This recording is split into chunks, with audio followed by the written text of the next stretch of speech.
a shower.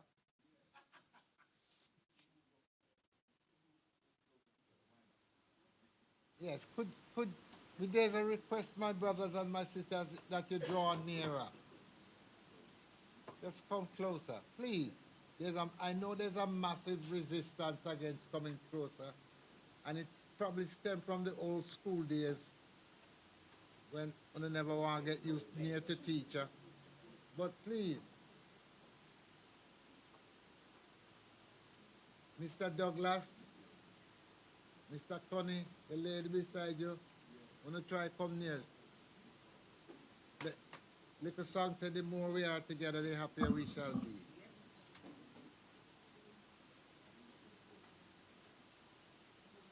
I'm still appealing to people.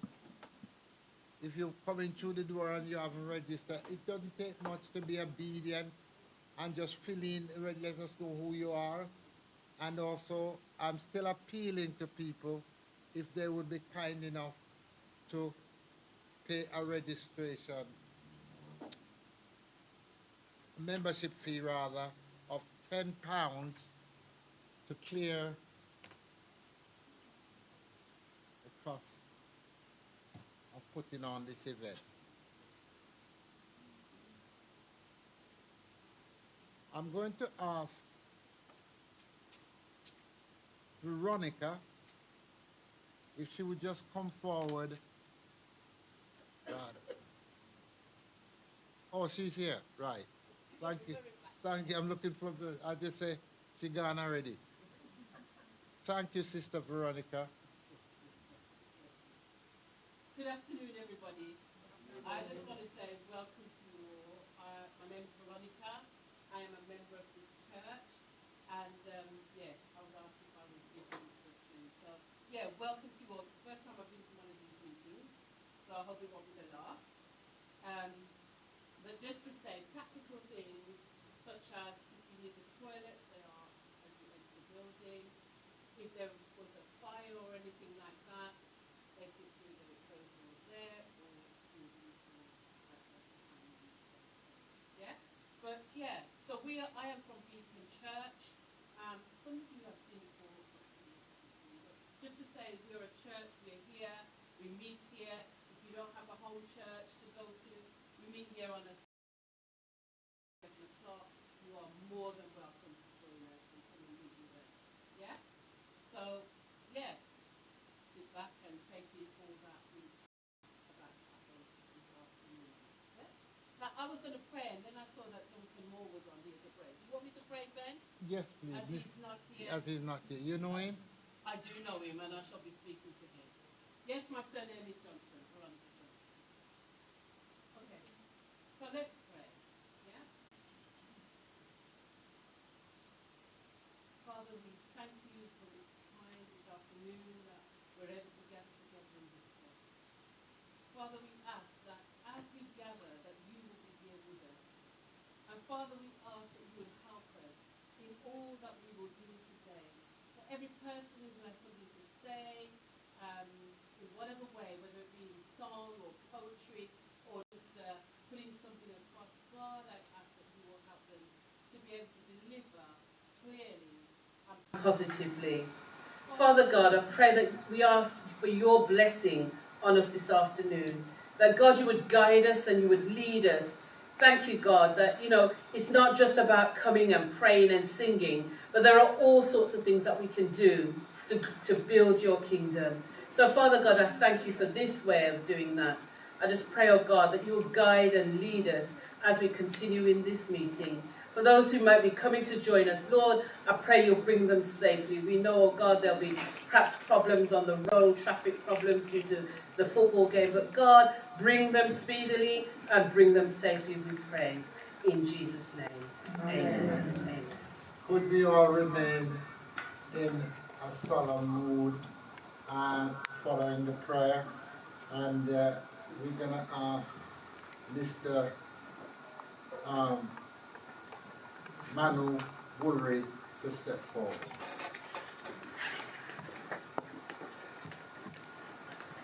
I don't need the microphone then. Yes, go this one. Okay. That's a silly question. No, earlier this week we lost one of our great heroes. And I think he's somebody worthy of our remembrance.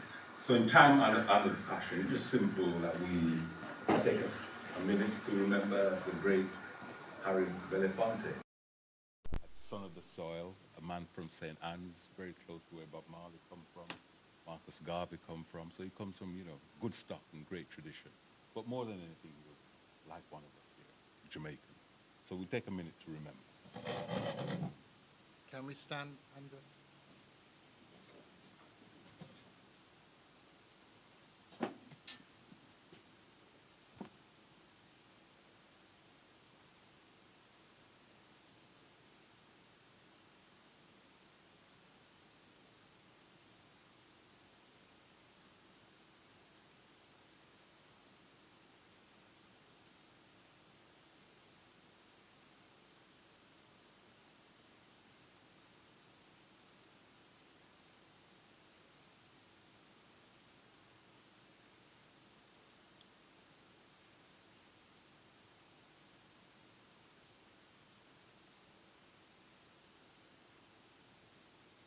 Okay, everybody?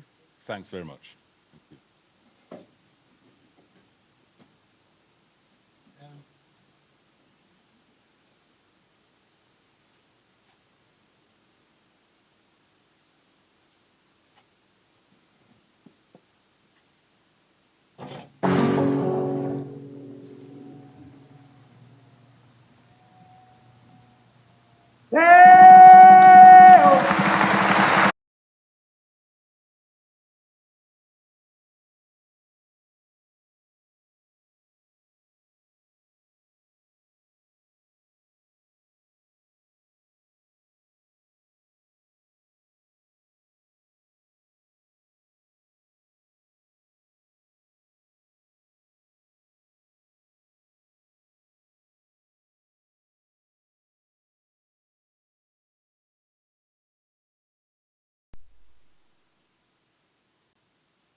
Can I just say we have a guest all the way from Nottingham, and we'd like to come and give us a short poetry. Let us just ease ourselves into the seriousness of our AGM with Louise Garvey.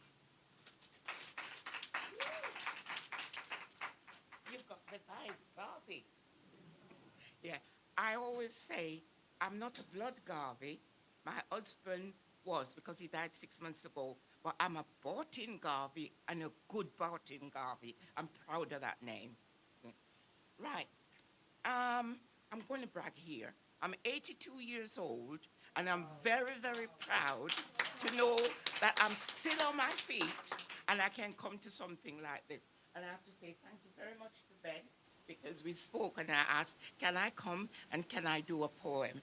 I write poems, and basically why I started doing it was because I thought, I come from a village. I came to England when I was 16 to my mom, who was already here, lived in Preston, Lancashire.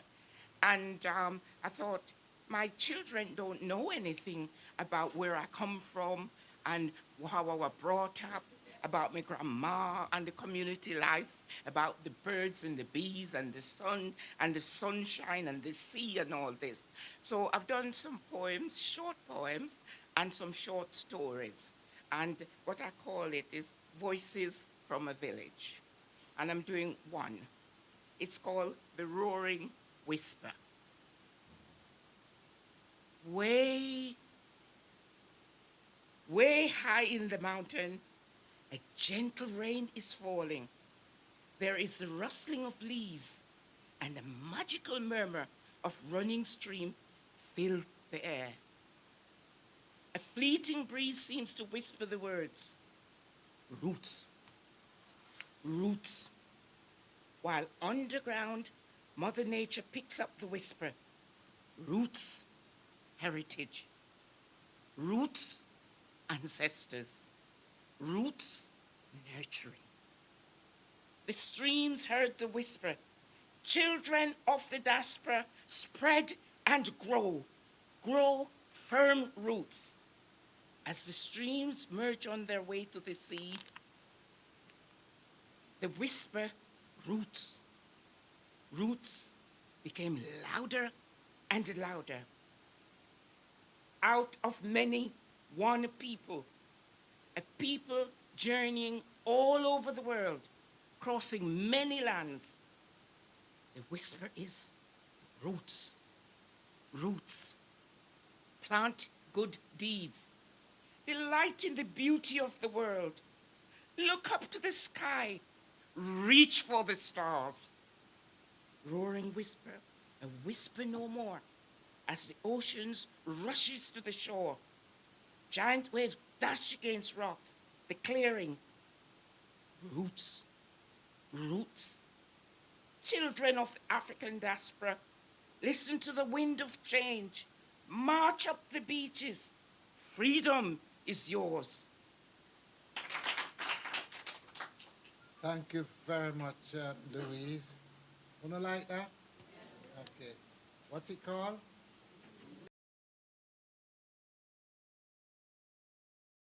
I think it's called roots. Well, the author calls it the Roaring Whisper. And have you all got your program? It's there, beautifully printed. Want to say before we move on to the reports, thanking the people who put this event together. Ricky Dehaney, who's not here, he's at work, but he'll be coming to join us. We formed a planning group who put it together. Jennifer, please wave your hand, Jennifer. Marcia, who put it together. Rachel, Rupert, wave your hand, Rupert. Can you still wave it? And myself. Right? We put Bentley as an expensive car. Coming out. Right. I'm gonna give some report to let. But what have they done? What have they been doing? What's all about? Well, I'm the regional coordinator, and I'm happy to say over the last year, we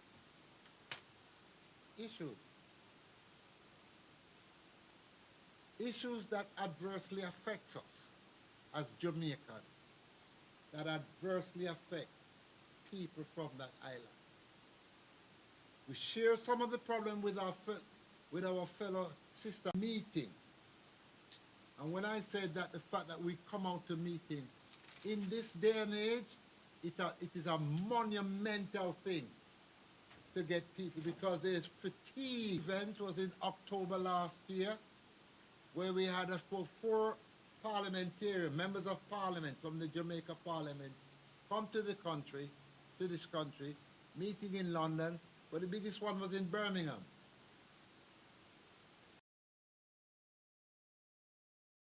Them that over the years, from independence in 62, or even they've been coming and having meeting with us. But those meetings, they were just engaging. Sit back, tell me what I have to say. Tell me what bad I know. Tell them. And they listen, and they go on the plane, and that's the end of that. They just engage you. Anybody can engage you. The time for mere engagement, we thought, had to stop. And this is a thinking that is quite monumental and seismic. When you realize what you're worth, or what's the relationship, what's happening here between we and them, what is really happening. It's a kind of waking up thing. And it happens at the level of intellect. When members of the Birmingham City Council rang me and told me about young Jamaican women going around knocking doors. And young ladies who came here and became stranded.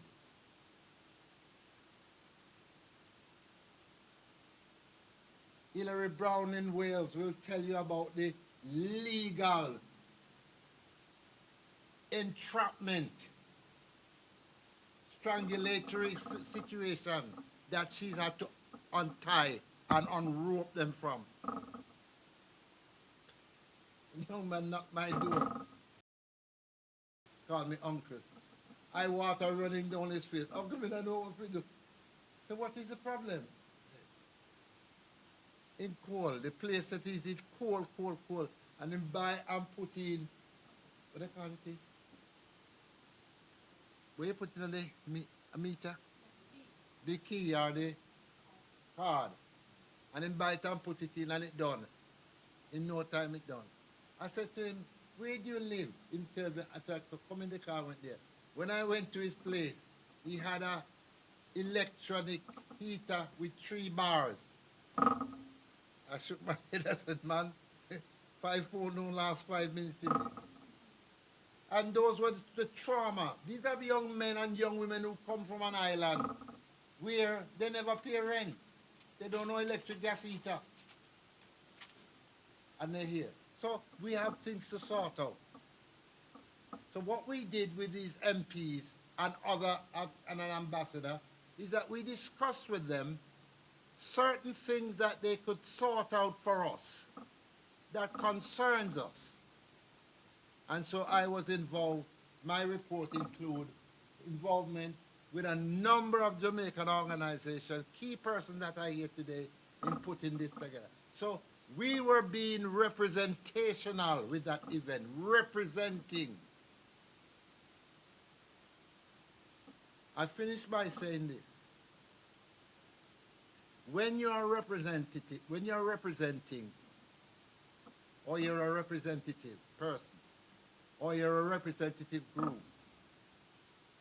you don't really look for acknowledgement, praise, thank yous, or so and so. That's just you. 2004, we launched the Diaspora Initiative, where we would move beyond the engagement and have policy. And it was beautifully done. We spent 5 days at the University of the West Indies in Kingston plotting it. 3 from America. Is it 3 or 3? 3. Please excuse me. How you put your phone on silent?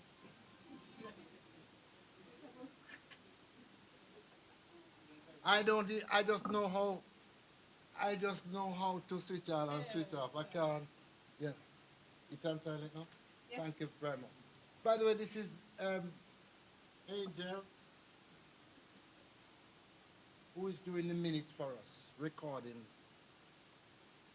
And that was a well-planned symposium to take the diaspora forward. 3 from America, 3 from America, 2 from Canada, and 2 from the UK. Me and Bill Morris were invited, and we joined.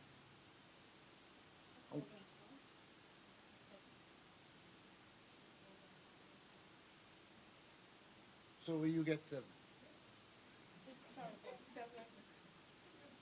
I'm saying that 3 from America, 2 from Canada, and 2 from England. I said that? Well, we can say 5 if you want. Okay. Yeah, I'm not quibbling about that. Forgive me. It's not. Yeah. It made me totally forget the men are going. You were doing well. Okay. And so we sat down and we worked out that the time had come to put in place a policy, and secondly, a structure. This is what was done for you, and a lot of people didn't even know it was happening. We would have in each international region an organization representing the diaspora. In Canada, they set up theirs. In America, they set up 3. In the UK, we set up 1. The one that was set up in the UK is JDUK. We would elect an advisory board member to serve on a board in Jamaica. Let me just give you this history, because this was what was done for you and me, for us, in America, in Canada, and the UK. So there would be an advisory board, and these advisory board members would come from America, Canada, and the UK. And they would meet 4 times a year to discuss issues that are bother we. They set up a department for diaspora affairs. That's government money, budget, taxation, going to this department. People getting jobs in that department at senior civil servant level. So you have your issue through JDUK, you give it to the advisory board member, the advisory board member, it mash up. People militated against your interests.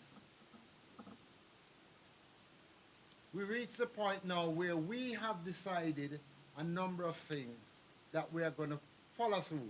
They won't match tonight, not even 1 year, not even 2 years, but those are our guiding principles. Look on your program on the left-hand side, they set out policy proposal. Then number 2, we have a vehicle import problem. I can talk to that. Number 3, we would the engagement can't be around Beanie Man and Vibe Cartel. Biggest embarrassment is that I can't write Jamaican. I can just about read it, but I'd love to be able to write it. Literature, I pass. Art, I failed English 4 times. 4 times I failed English O level. 4 times. The teacher said, all right, Bentley, go on. I'm thinking in patois, I got to learn to switch. My father said to me, I buy this for you. I said, what is it? He said, transistor radio. I said, yeah. He said, I want you to listen to it, and I want you to learn to speak like the man on the BBC. That if you do, you need to learn to speak like the man on the BBC. And that's what I, as my first language. So, young people here, they are Jamaicans.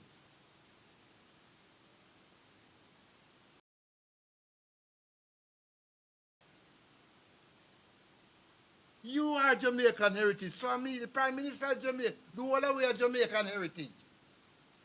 But if you read the Jamaican Constitution, it says those born abroad of Jamaican, this Constitution, and I'm looking to people like, we're looking to people like Hillary. Hillary, could you just stand up for me? Yeah, Hillary, the lawyer, to take some of these things forward. And we have a very noble person here. Mrs. Paulette Hamilton. Miss Hamilton at the back there. Give her a big hand. Hoping for her to represent.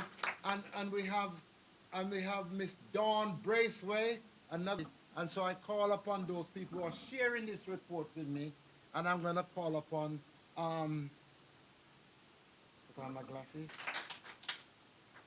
Mr. Philip Murphy to address the gun ownership thing. Some of the problems around that.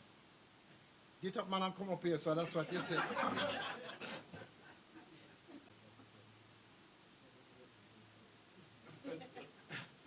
All the, just come up there, son. Not all the man, no, I don't know. Jesus Christ. Okay. Well, I would thought it would have been about 5 minutes, but anyway, very difficult to speak to. When you're speaking to your own, it's very difficult, honestly. They say Prophets are never recognized in his own land. Now, when I look, I see so many distinguished. The microphone. I see, because record I. speaking to brothers and sisters and friends. When I look in here, I can see so many distinguished people. I can see the professor here, who I can't remember his name, and I've heard he's given me 3 minutes. He didn't give himself 3 minutes. He rhapsodized in a way which was quite extraordinary, but he gave me 3 minutes. All right, take 5. Okay, now I won't take time. When I was a counselor, what I want to say is this. I don't speak on the subject about gun crimes in Jamaica abstractly. I don't speak like an academic like Ben or a sociologist or an historian or what have you. Incidentally, my background is in philosophy. I don't speak as a philosopher. I speak as someone who feels this thing personally, and let me tell you why. I had a brother in Jamaica who I loved dearly, loved probably more than myself. Only my wife and my children I love more, and my mother was now died. And in Jamaica in the 70s, he was shot once walking down on the street. We were born in Fletcher's Land. He's been rhapsodizing, so I can rhapsodize also. We were born in Fletcher's Land in West Kingston. He was shot once in Orange Street. He went to the Kingston General Hospital to look for a friend who was shot, and he ended up unconscious in the hospital because he was shot again. And eventually, in 1980 in New York, he was killed. So, I think about this every day. Only about 2 months ago, a distant cousin had someone knocking on his door, came in, shot him dead, was about to kill his girlfriend and the baby, and she said, I won't use it. She said, Lord, who's going to look after the picnic, the baby, outside baby? And the guy didn't bother to kill her. So this is very personal. This is happening in Jamaica, and I don't believe there's any Jamaican who isn't touched by this barbarity. We can explain the reason for gun violence in Jamaica. My great hero, Franz Fanon, has written extensively about violence and what he calls internalization of violence. You look at South Africa, you look at America, and certainly in Jamaica, you see the same pattern. People who are disadvantaged, people who are poor, people who are oppressed, turn the violence against them. This is happening in Jamaica, and it must be unacceptable to us, all of us. Now, my final point is going to be that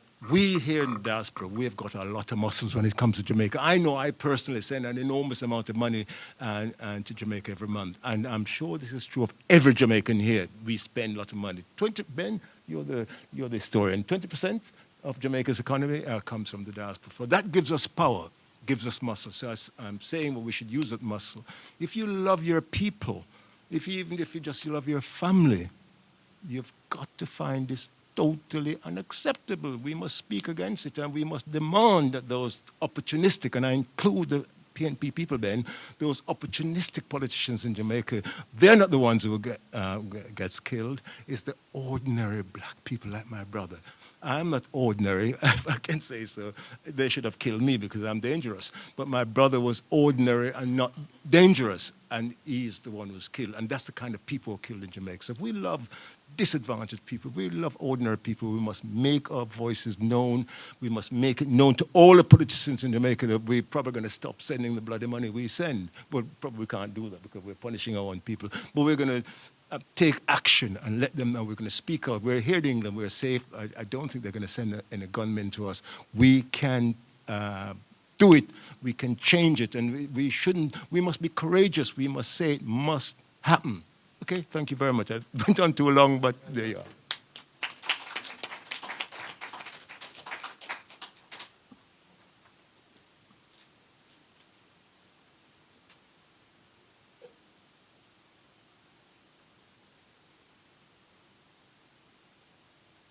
Oh, yeah.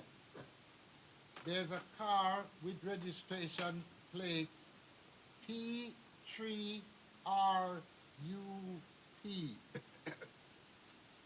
Are you that?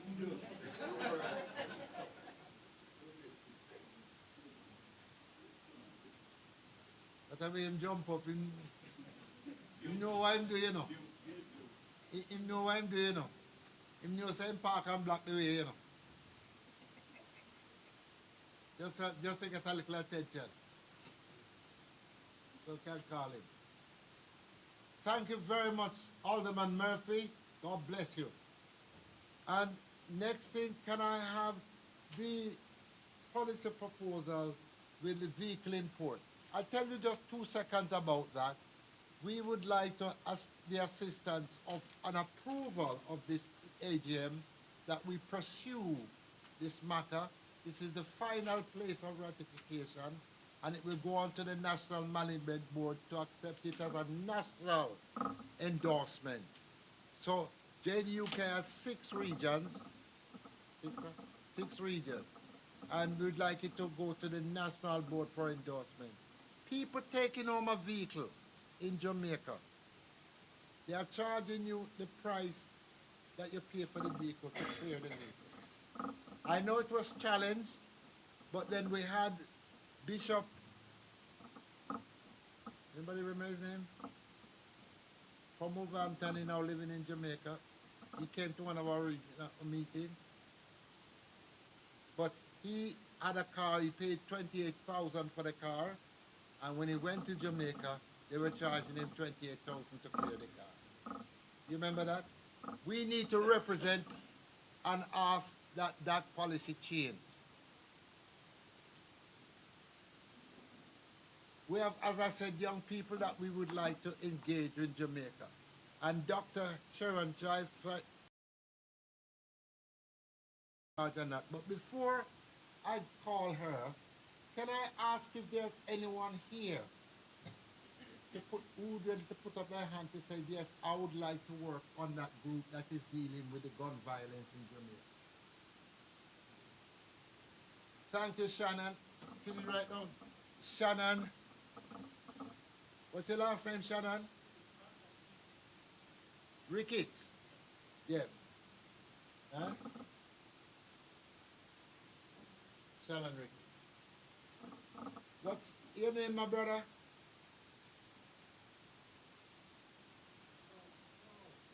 Carl, brother Carl. Carl Campbell. C with a C. Any other person would like to work? Put up. Anyone else last time? Oh yes, thank you. Gavin Myers. Gavin Myers is a PhD student working here in the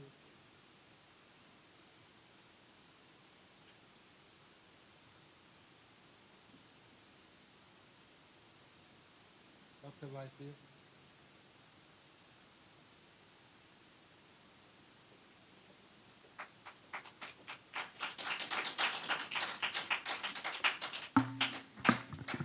Good evening, everyone. Can I just begin by saying I loved your poem, Louise, yeah, and it's just great to see our elderly people still engaging and being creative and using their creative skills. That's a great encouragement to the younger generation. Right, the policy proposal number 3 that was presented to the opposition party was to establish a work and cultural placement for young diasporas in partnership with the Diaspora Parish Council and the corporate sector. Now, I've been asked to kind of take that policy proposal together, and I've got a very excellent team that's working with me. There's a couple of them here today. Rachel Delaney, who'll be speaking later. Dawn Braithwaite is also here. There's also Duncan Smith. Duncan Moore, right, is not here today. So we're working on taking that policy proposal together. Just very briefly, there is approximately 800,000 Jamaicans in the UK, actually born in Jamaica. So the amount of Jamaicans, of that amount, we're talking about 17%. Of black people in this country are actually the first on Jamaica. So we do need to engage our younger generation of Jamaicans in Jamaica, because at the moment there is a dissenter since they left Jamaica in the 50s and the 60s. They've never been back. So if they've never been back, then what about their children, their grandchildren, and so forth? No wonder they don't even know anything about Jamaica, apart from the limited amount of information that they get on the media, yeah, which is very, very distorted. So it's absolutely imperative that we engage our younger generation to reconnect with Jamaica. Philip was rightfully talking about the economic contributions that the diaspora has on Jamaica. So that economic contribution will significantly dwindle down if in years to come there are no Jamaicans that are connected to Jamaica. So it's absolutely important. If we love our country, then we need to do something about that. Now, other countries have suffered similar problems. Cuba, for example, and Panama. But there are other countries who are actually very productive about this, who have developed policies to address this. So India, for example, and Israel, and they have developed diaspora projects to re-engage and reconnect their young people. In the USA, just in New York alone, every year they send 250 of their young people back to Israel. And they do these cultural immersion programs.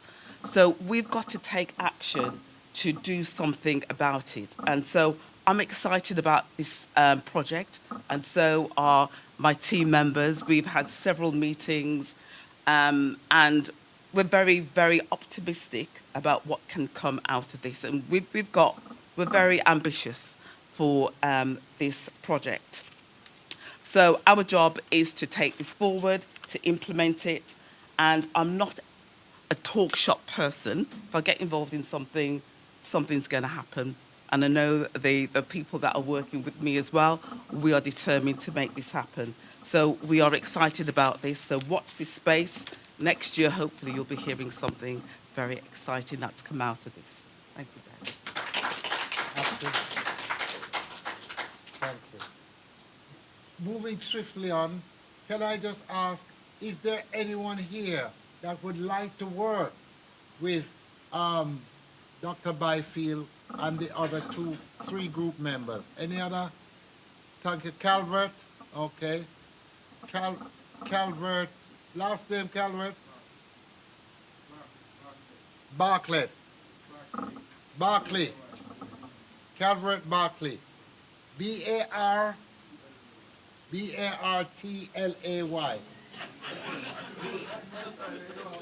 Bartlay. Sorry. Look here, let me tell you something, Anna. Don't be ashamed to call it. You know? So, Barclay and Joanna. Is anybody else would like to work?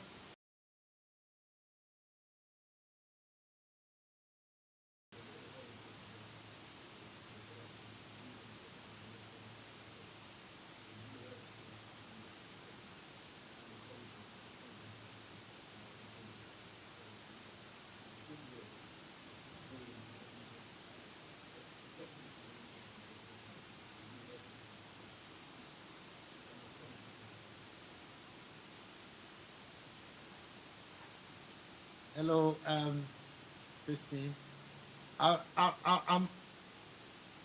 Yes, as you said, what we're looking at, Philip, is people who are diasporans who would like to come together as a working group and take a particular policy issue forward. And that's what we did.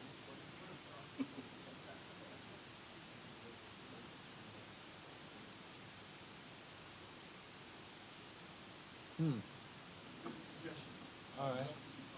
All right. Miss Jennifer, would you come forward now with the need for an executive agency? Good That's afternoon, another everyone. policy thing, and this is a big one. Good Well, afternoon. good afternoon. Yeah, just like what Ben said, I'm actually leading on the executive agency alongside my colleague Marcia. We haven't got a lot of support at the moment, so I know you're going to request for more people to support us, but we are looking for more people to support with the objective of creating this agency in the West Midlands. This agency is going to focus on issues here and abroad. So it's going to be like a hub, a one-stop shop.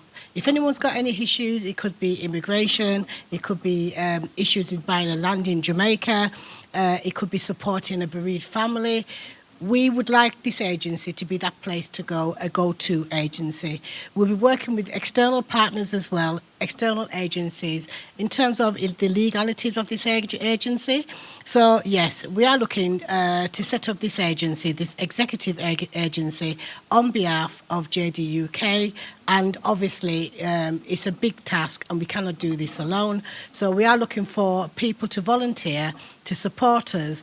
And, you know, like I said, you don't have to be qualified, because we will actually signpost people to the right person who can ask the questions and solve the particular issue. So, yes, like I said, we haven't got much people at the moment, just myself. I'm leading.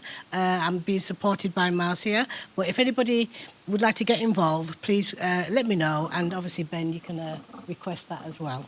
All right? Thank you.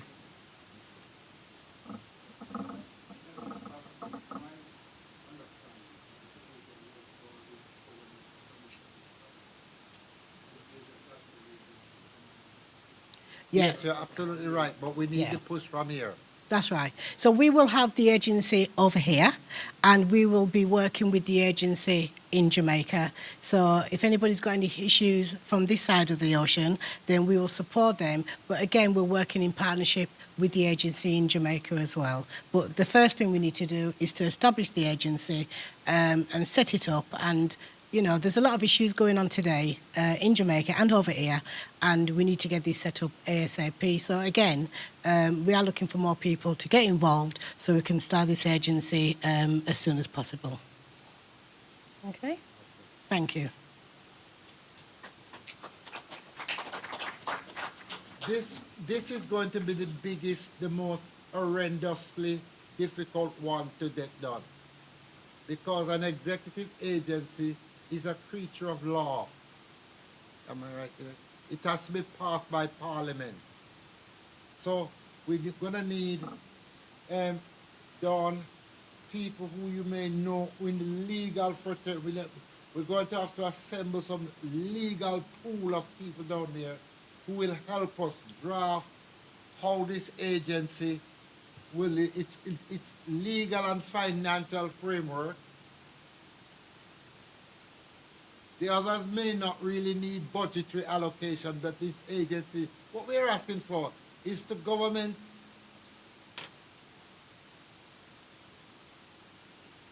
what Philip mentioned, is the government, we, as Philip mentioned, 3.1 billion US dollar a year we send home in remittance. We'd like them to pay back and set up this agency out there that would be responsible for issues that we need to send down for resolve.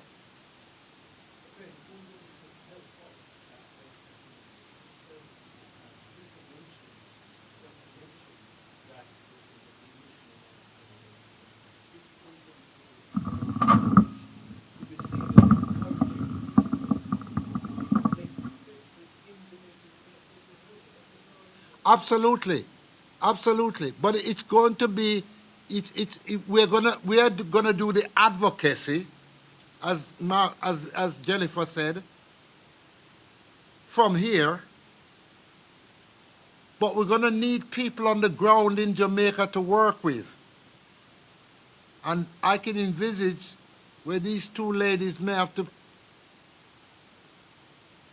make several trips to Jamaica to engage and put together the supply, the support down there.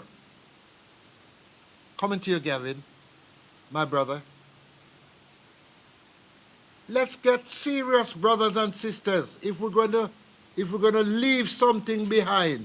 And also, We have lobby like our member of parliament. She's happy to work with us. We are so proud of her. And if Marcia and Jennifer is going on a plane going down there, and they take with them the Honorable Paulette Hamilton as a party going down there and to meetings, it gives them credibility and credence to say, we need this executive agency. Have we got that vision?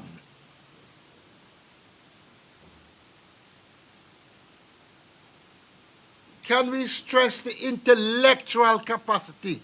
Stretch it.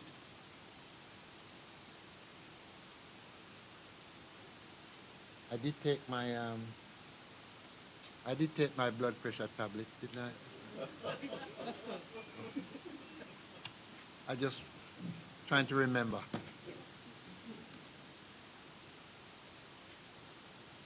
Final one I want to just talk before we bring in.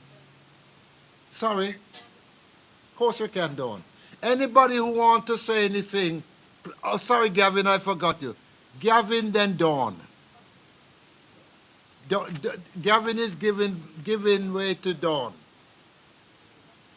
Sorry, I was just going to say, given that in February of this year, the current government raised in Parliament using a white paper for the National Diaspora Policy, so now seems to be a good time to be engaging with the current government as they're looking at this issue of the national agenda around working with the diaspora. So the policy that had been raised years ago and given a bit of there has now been tabled as a white paper. Yeah. Thank you, Dawn. Gavin? I think my point of view is also on the UK side. Part of the activism and structure that we need is our social and political capital that is here is aimed at that activism. So our issues that are here are either swept under the rug or they pushed aside because of the lack of that coordinated and solid type of collaboration type of structure advocate for something like this would be here and back. So it's important that we have this type of thing, that it not only has impact back in the but rather impact here in something that we are identity and structure policy.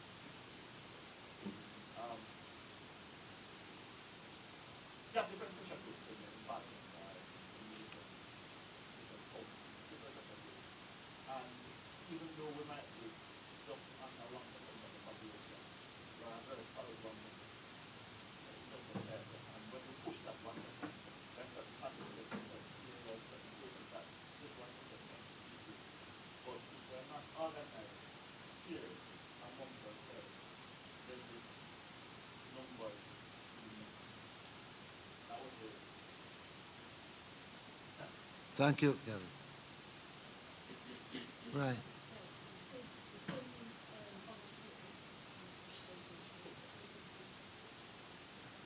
Anybody would like to join the group for this agency pushing?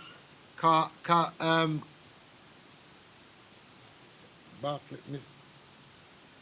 Mr. Barclay. He wants to. Yeah, he wants to join this group. With Calvin Yeah, Calvert. Anyone else?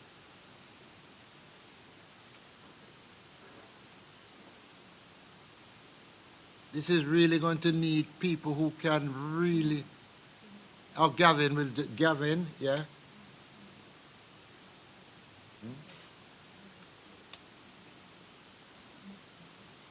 Okay. We hear that most of the people putting their hand up is male. Can we have any female people stepping forward? The days of relegation to the kitchen is over.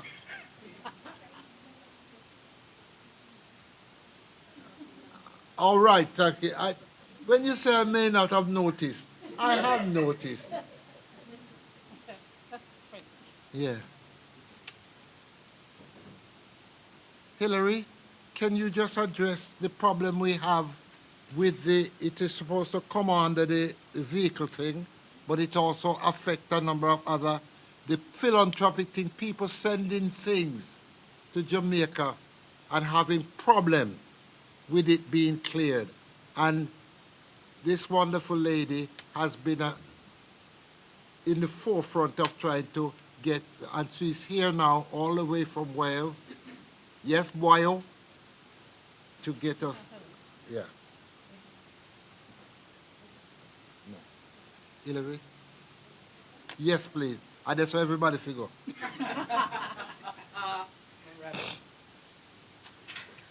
Okay, so good afternoon, everybody. I'm delighted to be here, and I'm delighted to see so many of you coming and pledging to help wherever you can. Jamaica has an awful lot of help that is needed right now, and I don't think enough of us do enough to provide the help that is desperately needed in Jamaica. During the COVID pandemic, we know that our beloved country was desperately short of protective equipment. And myself and a number of my colleagues, I chair South Wales Jamaica Society in South Wales, and an artist actually, Alicia Scott, whose family hails from Trelawney, decided to do a major fundraising initiative and send half a dozen or so barrels of protective clothing and equipment to various schools in Jamaica. And we raised money. We had donations of protective clothing and equipment and hand sterilizers and all kinds of things. And we secretly tipped a couple of sacks of rice into the barrels as well, as you do. And the barrels got to the port, and at that time it was really, really difficult for people to find transportation to go to the port and clear the barrels. And I was absolutely appalled that the barrels were on site on the port for about 8 days. And the amount of taxes and the amount of duty we had to pay to clear those barrels was something like 5 times the monetary value of the contents of the barrels. And it just puts people off from sending much needed equipment and other forms of help back home. Now, I tried to negotiate as much as I possibly could. I tried to say there's books in it, so it's educational material, so you shouldn't charge. And, you know, I was really dismayed by the response. They were determined to collect their taxes.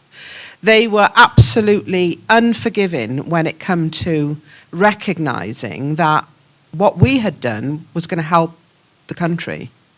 They were more interested in how much tax they could collect, and reminded me that, you know, every day I ring and every day I try to settle and negotiate something, taxes went up. And so, you know, I go back to the last time I went to Jamaica before the pandemic, which was 2017, and I took my granddaughter down, and I went down with them. All took our suitcases down, and we took extra suitcases down, and we filled them with essential items. And as we were coming through the airport, one of the customs officials called us over, because my granddaughter was this big, and she was pushing a trolley, and the suitcases were that big. She couldn't see over the... pulled aside. And we were told to open our suitcases. And when we opened the first suitcase, the customs officer looked in and saw about 140 packets of sanitary towels, and looked at me and said, "You have a big family in Jamaica?" And I said, "Yes." And opened the second and saw lots of tins of food and said, "Wow, how lucky are they to have a family member like you. Go along." And just let us through. I don't know how we got through, but we got through with goodness knows how much stuff that we really should have paid. But we saw and we spoke to somebody with a face, somebody that was human, and somebody that saw all we were doing was trying to help our family. All we were doing was trying to help our family. So there really needs to be an initiative that helps the government differentiate between taxing goods that are going down for resale and taxing and collecting duties on goods that we're taking and sending down just to support our families and support the country. So any help, any motion that will come from today's meeting would be eternally gratefully received. And let's hope it starts a momentum where today we say we demand that the government do more to differentiate between business and helping family. If I travel from Wales to Scotland with goods for my family in Scotland, I'm not taxed. If I travel from Wales to England with goods for my family, I'm not taxed. Why should I be if I take goods for my family in Jamaica? Thank you.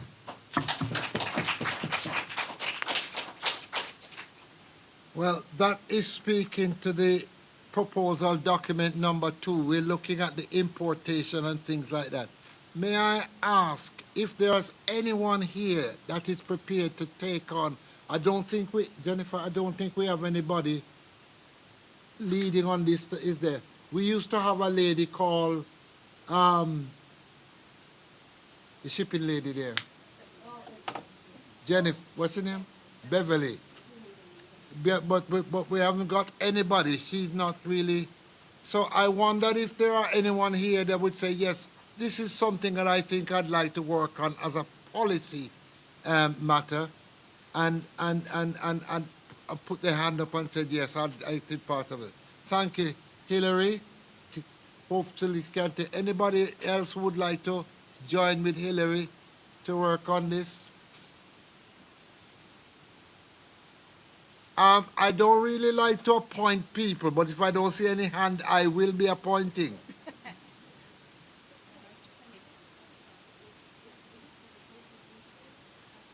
As well as, yes, as all the customs related thing here, yes.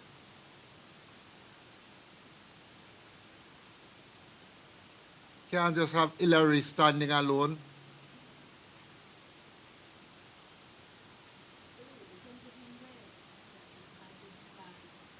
Yeah. Okay, well, could you let us know then? All right, okay. Yeah. Can I ask Honorary Consul Mr. Wade Lynn to come up here, please? And is the High Sheriff of Birmingham, of the West Midlands. And can I ask Member of Parliament, Mrs. Paulette Hamilton, to come up here as well, please?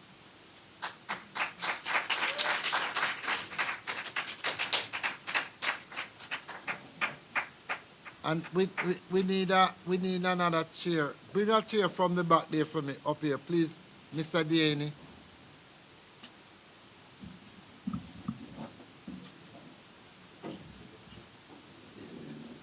And can I ask Miss Rachel Deaney to come up here and sit at the end there? These are our guest speakers.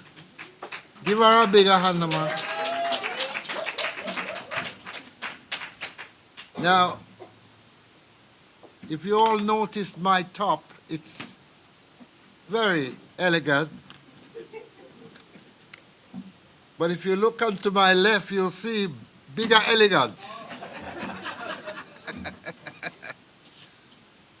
Before we introduce, these are our guest speakers, I would like to ask, it has been requested, and I think we would all agree, that we're having a situation as a cloud over our head, and it doesn't look as if it's going to go. It's called wind rush. A whole heap of botheration. So I'd like to ask forward and take 3 minutes and give us an update of what they are doing to address what's the word, Ricky? You all right, good? Good afternoon, everyone. Protocol dictate, and I do apologize. And Ben, I was asked to very quickly come along and just update you as the independent person for the Windrush Compensation Scheme, where we are, what has been done since my appointment in March 2021. And I say 2021 because everybody keeps hyping,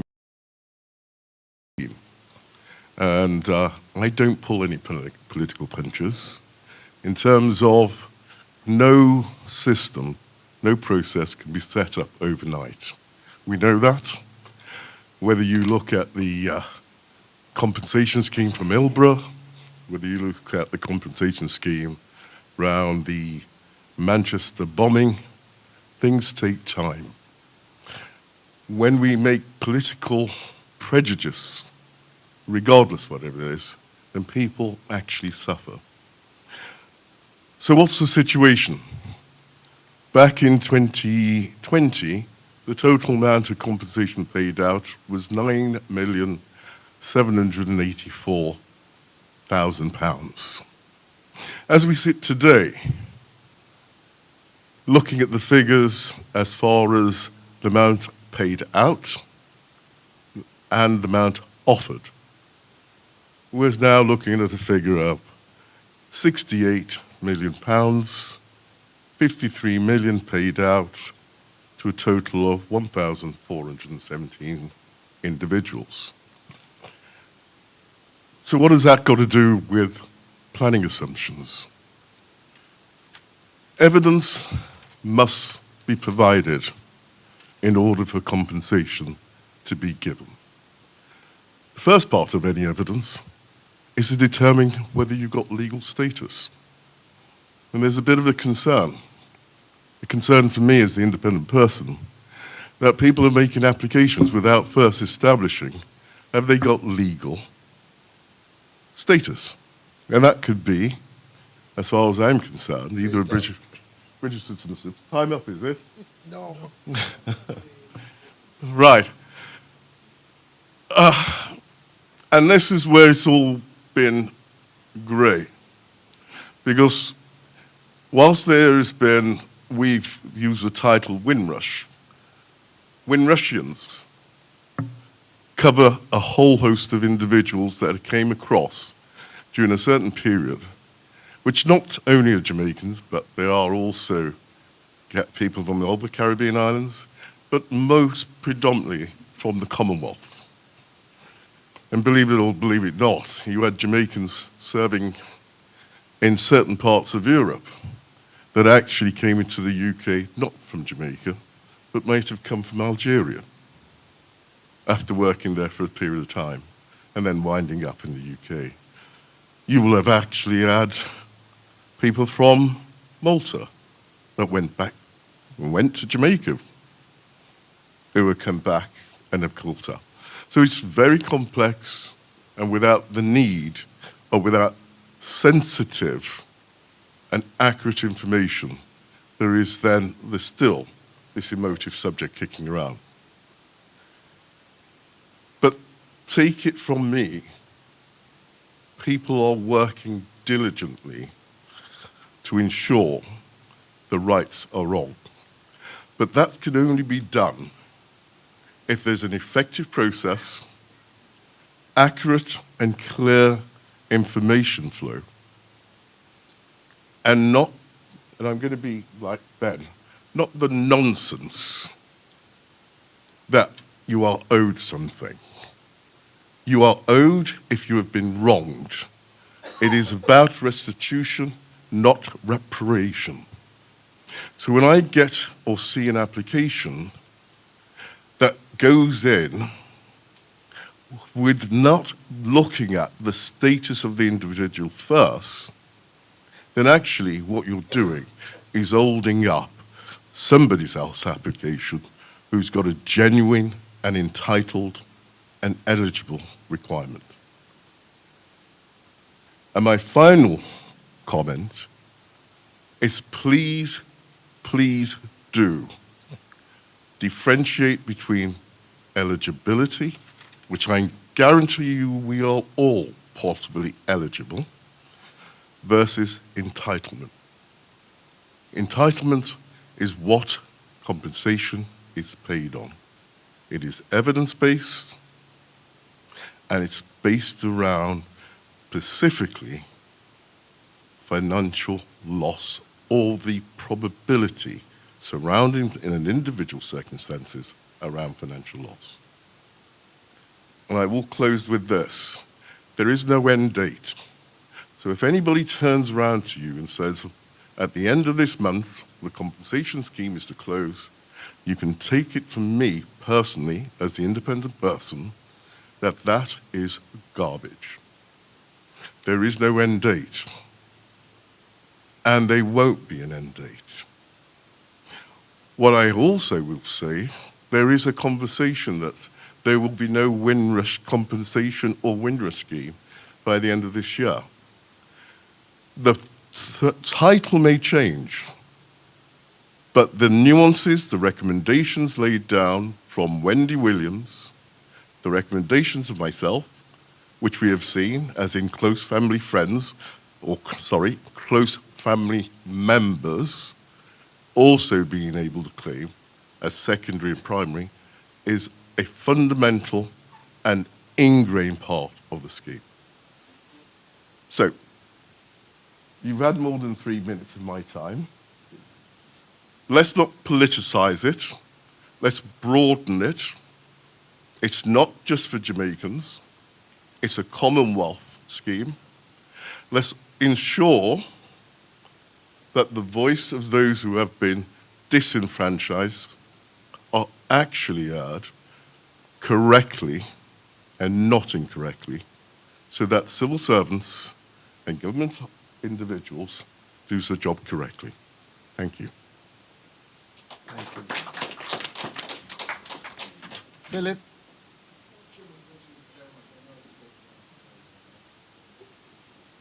My respect, but I have worked in civil government.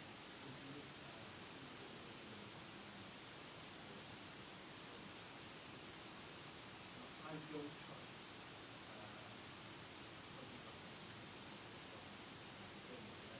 very, very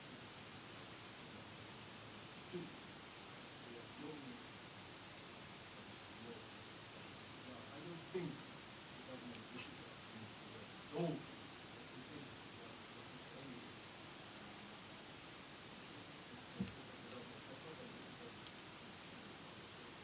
I believe the government owes it to us to ensure that when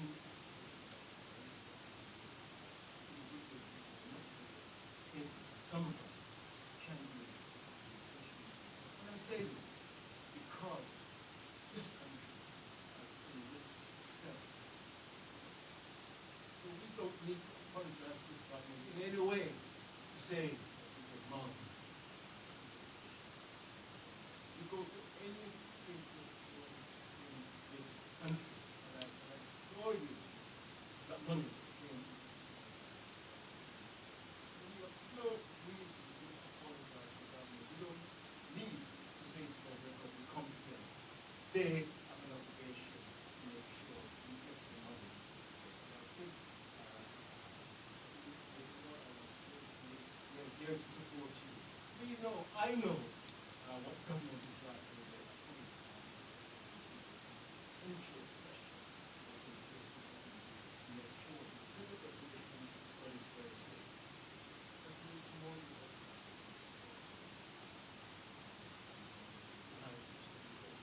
When they try to push you around, right. So, I believe it's a big issue. Normally I don't personally look for money. But on this one, on principle, I think I'm going to find out this one. And I urge every black person who's in the universe that came to us to go back to we demand, they don't ask the people.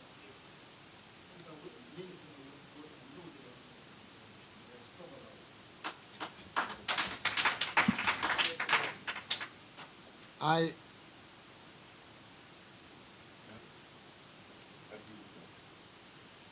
I do not take at any time the right and I don't, as the objective, I also is look at the school goal as government and we're looking at equity and justice. Compensation in any form is that restitution, is not restitution. That is, then those who are justifying what will be delayed because there is progress. And we've already that is the labor. It's about a system. Ben said it from the beginning. UK institutional system traditionally has been created when the civil standards want to reply. then what will actually happen is that we will actually find on any side that there's something to do. In the process. As a parliamentarian, I get numbers of people coming to see me. The issue you have with the system, it is pure confusion. They don't understand the time limits, they don't understand the payment structure, and they don't understand how it is evaluated. Professor Livermore, the government keeps bringing forward these statements to make people think the process is going to stop.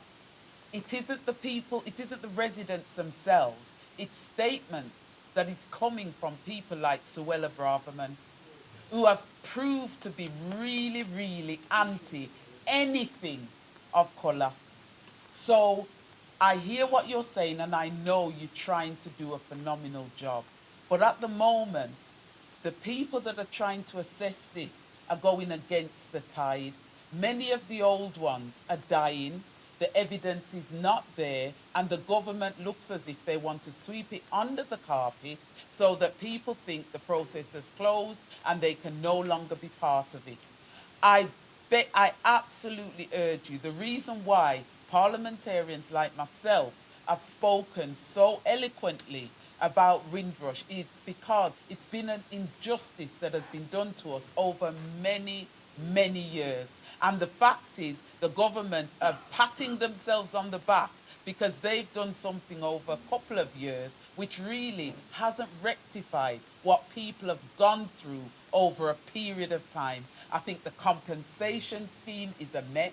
I think it's confusing, and I'll politely say to you, I think the government should be ashamed of themselves and put their head in their hands with how they've dealt with us as black people. And I would actually add, they would not do this to other communities. Thank you.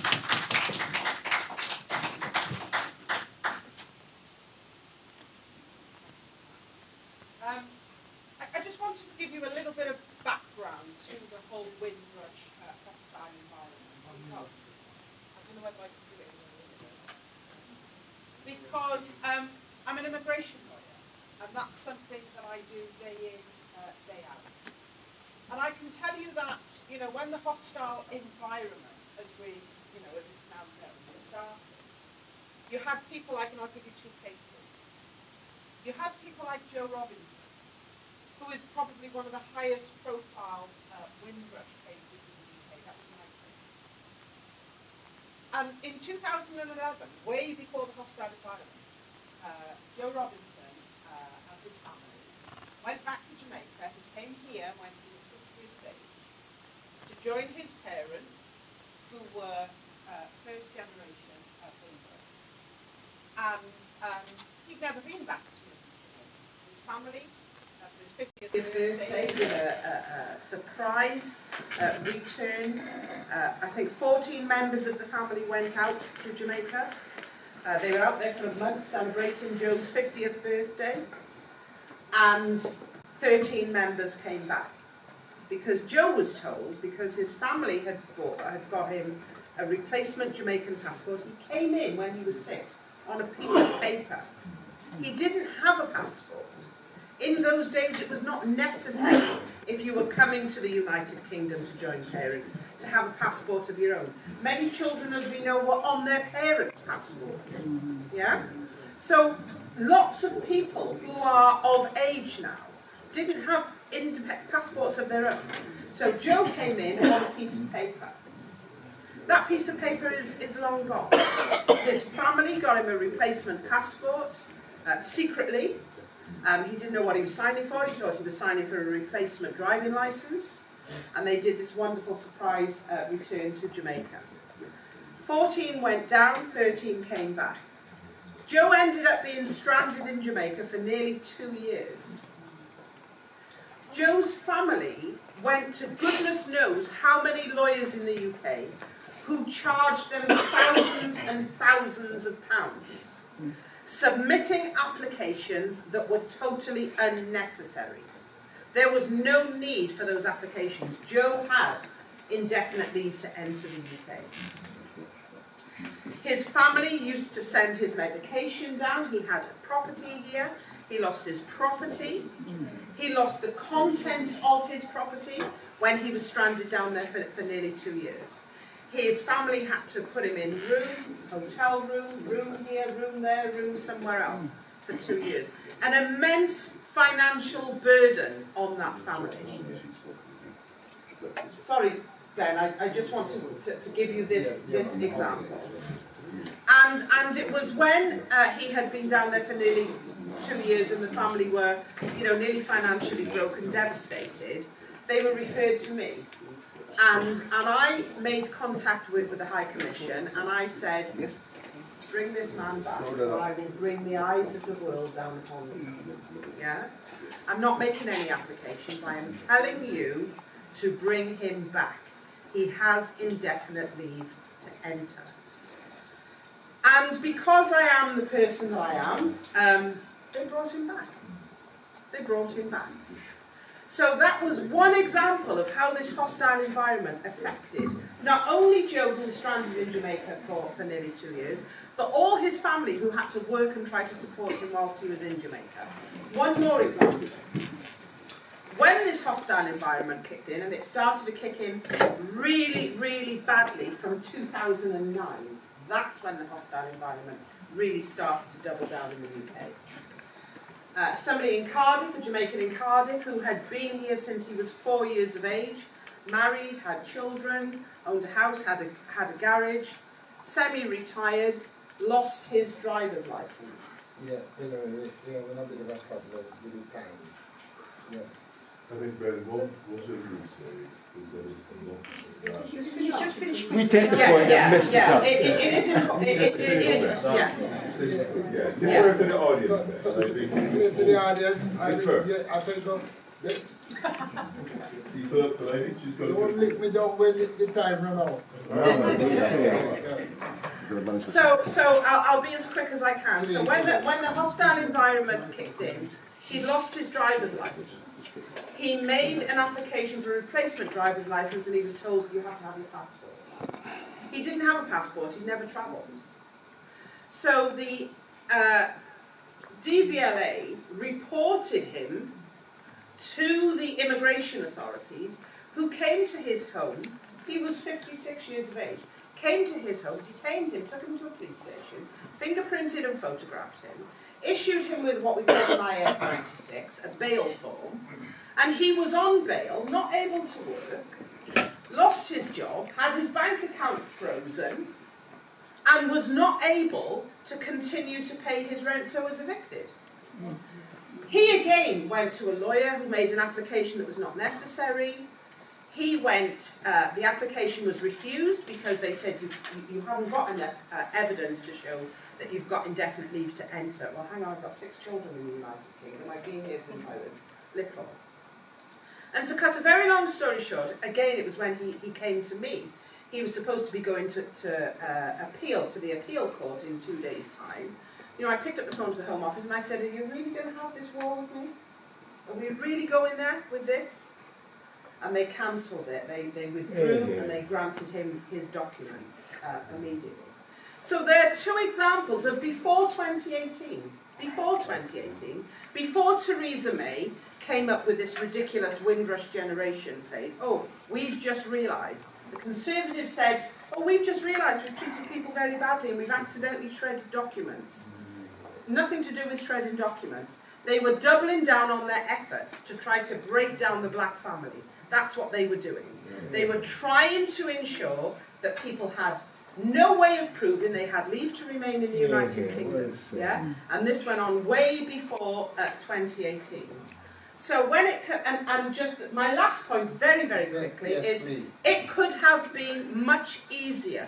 The compensation scheme, as my sister said here, is complicated. It's drawn out. It could have been much easier. The government could have made a decision to grant legal aid to lawyers like me. Absolutely. Yeah, who would have been legally knowledgeable on whether people need leave to remain first of all, or go straight to compensation. And the compensation, had it come to people like me, would have had another 2 noughts on it. I can assure you.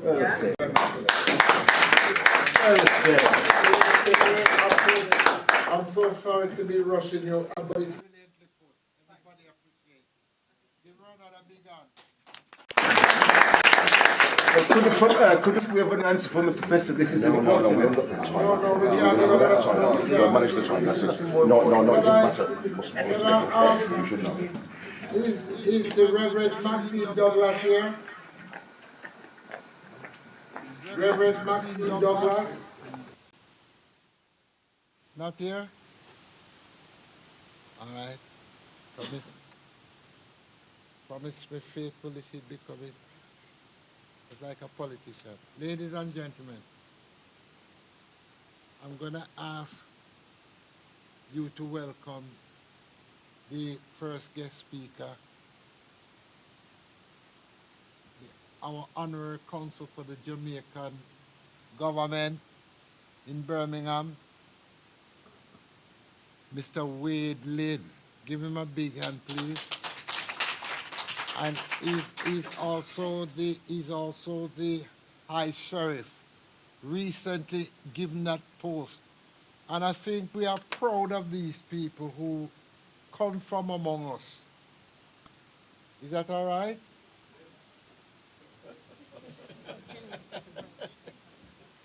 Eh? No, let's get the consul speaking first. You wanna out of our yes, carry the sword. Cause we went out of to get this what they call it? The podium track. The lectern. So the people can see. Thank you, ladies and gentlemen.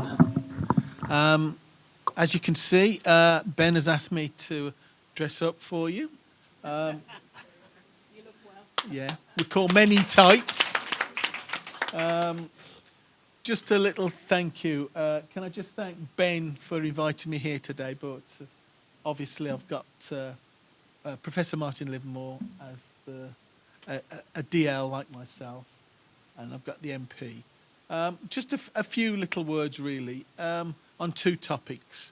I'll explain about what the High Sheriff is all about, and then I'll need just to explain about the diaspora. For me, the High Sheriff role has been around since the 4th century. It's an independent, non-political royal appointment for a single year. Now, I'm only going to be dressed up for 1 year, make it clear, so you've got to make the most of me. The origin of the High Sheriff Office date back to the Saxon times, around the 4th century, and when the Shire Reeves, as they were called, were responsible for the king to maintain the laws and the collection and the return of the taxes due to the crown, which is obviously the king of the country. Today, there are only 55 High Sheriffs serving each year. While the duty of the role has evolved over time, supporting the Crown and the judicial service, it remains a central element for the role today. In addition, the High Sheriff actively lends support and encourages to crime prevention agency, emergency services and the voluntary sector. In recent years, the High Sheriff in many parts of England and Wales have been particularly active in encouraging crime reduction initiative, especially among young people. High Sheriff received no new numeration and no part of the expense of the High Sheriff year falls on the public purse. We have to make that clear. Many High Sheriffs also assist in community foundation and local charities working with vulnerable and other people, both endorsing and helping them raise the profile of their valuable work. The High Sheriff Association adopted the crime beat in recent years in respect of areas of needs.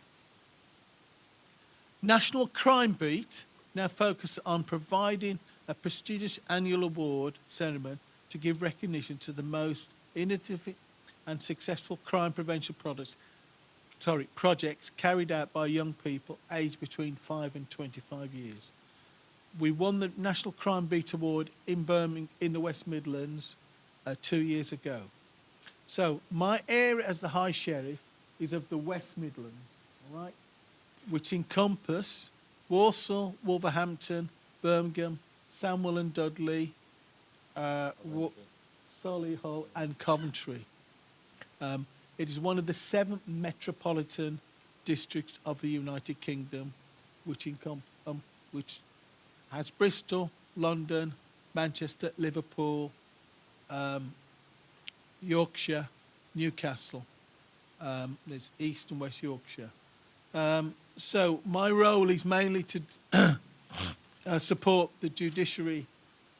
So my job is, or on the side, we take out the High Court judges for dinner. And in this particular year, the High Court judges will have a Caribbean year. So let's make it clear. They'll be eating... They will be eating at the Deep Caribbean restaurant or other Caribbean restaurants for their particular year. Now, just to explain a little about the High Court judges, the High Court judges come up from London on a Monday morning on the train, and they live in lodgings locally, and they do their judging in the High Court in Birmingham, in Wolverhampton, and in Stafford, and they have lodgings here. It's a lonely time that they have, and they go back home on a Friday.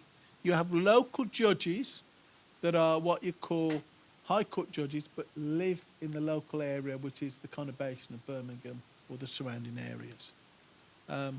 If you're made a High Court judge, you're made a Sir or a Dame at the time, and it's a one-way. You cannot go back down and judge in a particular company or whatever. So that is the current situation. So that's the High Court judges, and we support them, but also support the fire service and the police service also. And my particular year, I've got a number of young people who are going to help me through my year and give them an opportunity to stand on the stage with myself. And we've already awarded them a little medal from the High Sheriff Office. So it's more about the office, but more about me as a black person from Jamaica to achieve this particular role, the first black High Sheriff of the West Midlands.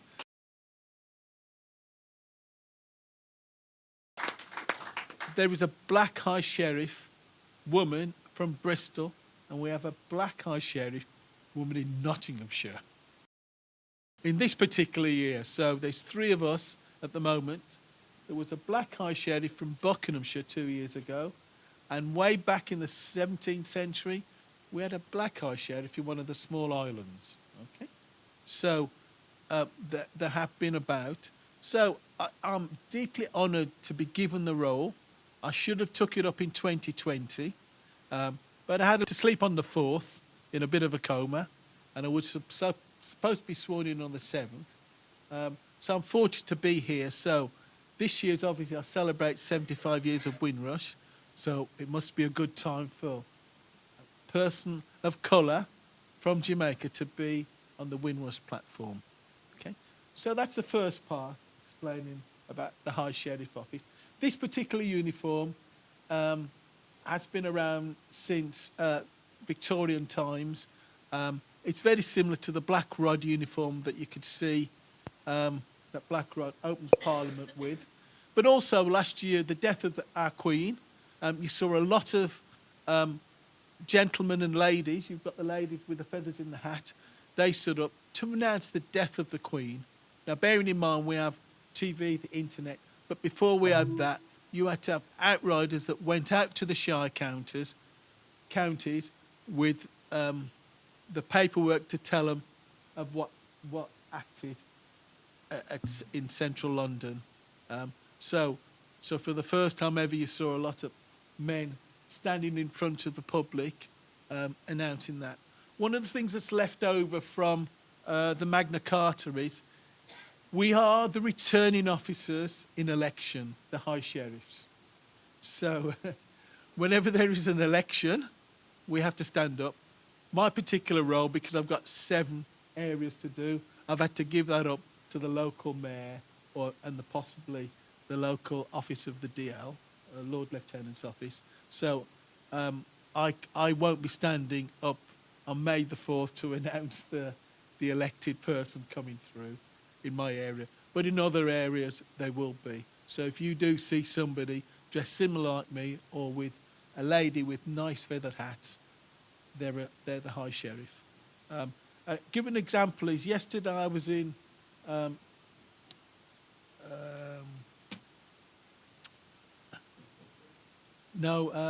Staffordshire. I was sorry, my mind went. I was in Staffordshire, and they have a tradition, which is only one high sheriff region, that they have a legal service 3 times a year. Unbeknownst to the only county in the country that has that, and they still will maintain that as long as possible.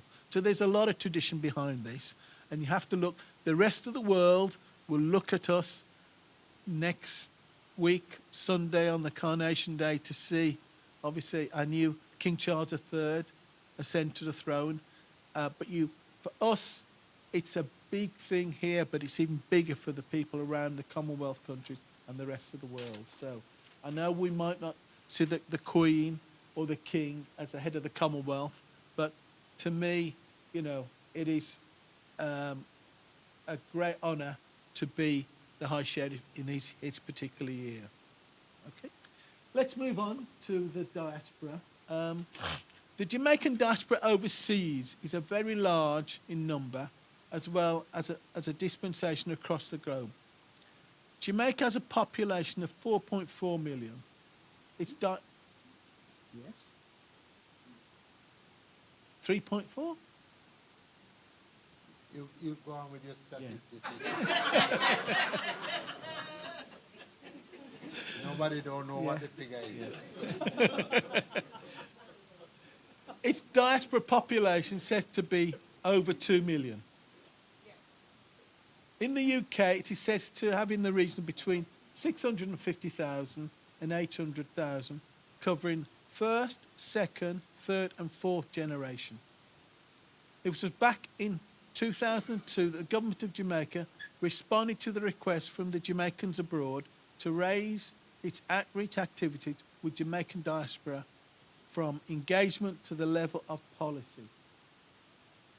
In response to these requests, the government created an operational framework by the appointment of junior minister with the responsible for the diaspora affair with the Ministry of Foreign Affairs and Foreign Trade to facilitate the development of the policy of the diaspora, or a diaspora, as some people might say. The first diaspora conference was held in 2004 in Jamaica. Now, do you know where that was held? I think that was in Kingston. Kingston Town. Kingston Town. And it was at the, the Jamaican Diaspora Advisory Board was established, in which the advisory board members from the region of the United States, Canada and UK can refer issues and concern for solutions by the government of Jamaica. In the area of human capital, the Jamaican diaspora makes significant contributions to health and education amongst many others. In healthcare, over 200 missions visit Jamaica each year and provide free services in communities across the countries, in addition to providing much needed equipment to hospitals and health centres. Currently, majority of these happenings are undertaken by our seniors, and they will not be around always. It is therefore very important that our next generation of young people begin to take up the mantle by joining one of our regional Jamaican diaspora organisations to continue building our brand Jamaica, its people and needs of inspiration. Thank you, Mr. Chairman, ladies and gentlemen, and thank you for listening. Do you want to take any questions? Any question? Yes, sir. It's not so much of a question, but I think most of us here are either parents or we might have young people in our family. I think it is time that we start to talk to them and show them people like Mr. Whitney, to see that you only if we can see it, we can achieve it. So start talking about the people who are there. So whether or not we like the royals, yes or no, it is, these are positions that we can elevate to be, and not only the bad things that we see out there. From a parental perspective, I think it's time we start talking to our kids and show them people like these who are in our society now that they can aspire to be. So, I'd just like to explain that in my year, I will be visiting a number of schools, as you say, in my court dress, just to inspire the young people of today to said in 40 years' time, you could be in this position. So let's make it clear, that's one of my mantras for this particular year, is to be visible in our community, but other communities that haven't got the capital that we have. So I'll be visiting the black community, the Asian community. I don't care what community you want me to visit, I'll be putting myself out there, so I'll be visible. I do have a Twitter feed that I've kindly got a group of people doing that for me. So I will be taking that. If I can't see it, how can I be it? So I might be the first, but I don't think I'll be the last. So Can I just say, Wade said I invited him, but it was the planning group for this thing that came up with the invitation.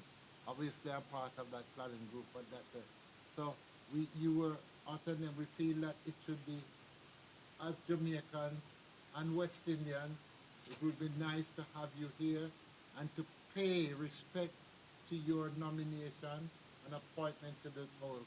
And that is why we're happy to have you here in view of what my sister over there has said.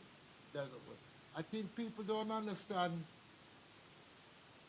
It's the intellectual failure that caused the problem, you know. You know, when you don't understand things, you come up with all kind of bagger. You know this thing as a sheriff. It was the local government before local authority came in, you know.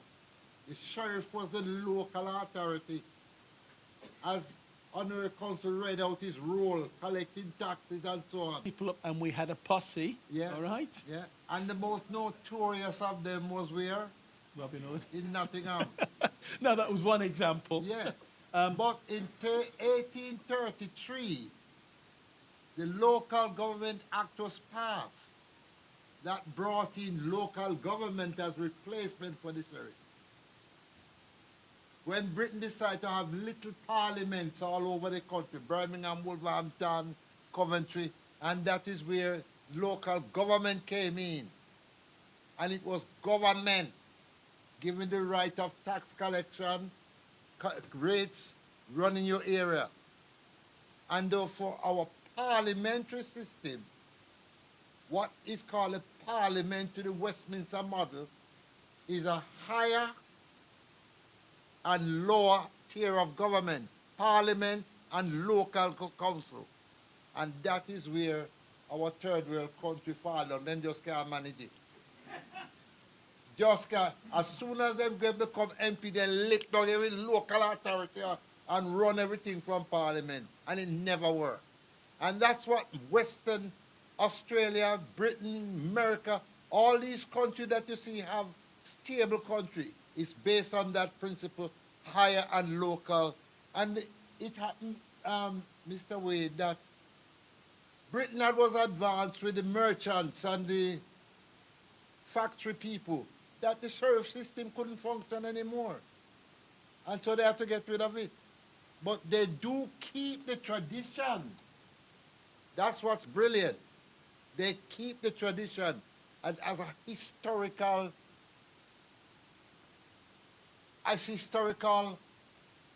ambiance. Ambiance. If I may use a little French. Thank you, everyone. Thank you, Mr.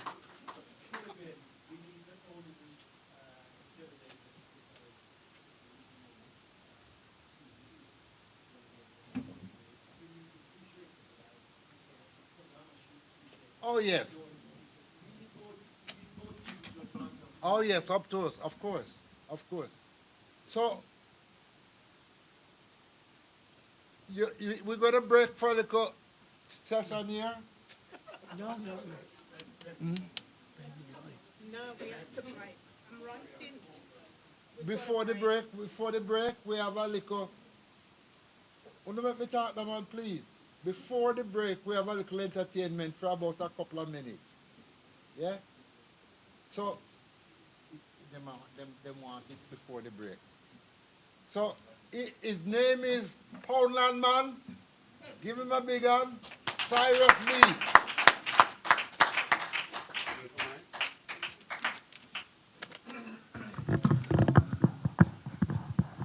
I can't take out the mic. Yes, good evening, distinguished ladies and gentlemen. I've never seen so much serious people before on a show not going to a funeral. Eh? Well, anyway, my name is Cyrus B, and I'm going to sing one song. So what I'm going to do, I'm going to invite Paulette Hamilton, Wade Lynn, and Rachel Duane. No, I'm going to carry you three posh people to Poundland, and I'm going to full a barrel and give the 300 to go back to Jamaica and give to poor people. So don't worry, I won't call you up to embarrass you, all right? So I want you to join me in this one little song. Remember, don't be too shy. You ready? When I said, I don't give a damn, I know who I am, spend my money, you go in Poundland. Ready? I don't give a damn, I know who I am, spend my money. I don't give a damn, I know who I am, spend my money. Poundland cologne make me smell sweet. Poundland toothpaste brush my teeth. Poundland socks on my feet. I love drinking Poundland tea. I don't give a damn, I know who I am, spend my money. I don't give a damn, I know who I am, spend my money. If I should die, don't cry, don't weep. On my coffin put a Poundland wreath. I don't give a damn, I know who I am, spend my money. Run the track. This is the Monkey Man rhythm. I never heard of you. Oh, the mic sound a bit fuzzy like that. Check 1, 2. Selector. Remember, I want to know the backing people, let me know. Join me out. All right? Birmingham, London, Jamaica, Cetia. I don't give a damn, I know who I am. Spend again, I don't give a damn, I know who I am. Spend my money. Come again, rewind. Come on, people, louder, please. I need some encouragement. It's me go on my yard, me go run out. I'm a taxi out there, wait already. And let's use me leave or not. All right, one more time, last chance. Louder. Oh, Emmanuel. All Christian people, all posh people again. One more time, sing out. I don't give a damn, I know who I am. Spend my money. Come on. I don't give a damn, I know who I am. Spend my money. Poundland cologne make me smell sweet. Poundland toothpaste brush my teeth. Poundland socks on my feet. I love drinking Poundland tea. I don't give a damn, I know who I am.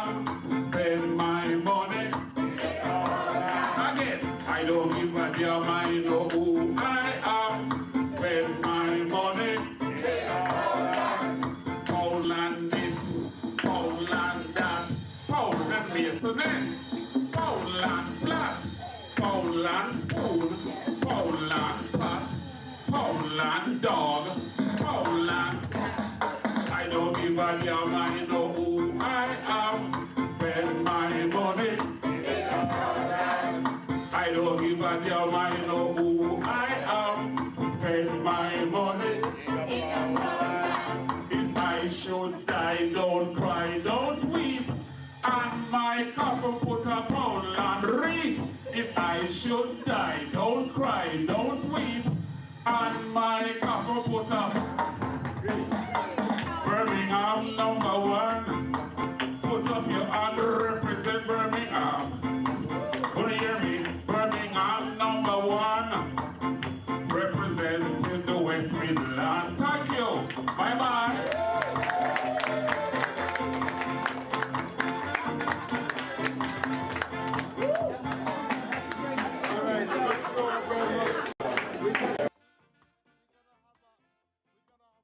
Call in the cinema a 5 minutes interlude. Nasa? Uno don't look like you don't want a break. Poundland man will be back at the end. So what are you saying, guys? Just tell us by the clock. No. No. Where you get half an hour from? Yeah, it's a 5-minute break, and there's tea, coffee, and hot drinks in the corner. We have a lot Far to get. corner. No, just 5 minutes. Go run. 25 to 25 minutes to 7, come back. Come back at 25 minutes to 7, please. Okay, 25 minutes to 7. Yeah, I that's don't good. like microphones. Well, then, if people want to hear you, need to. No, I mean.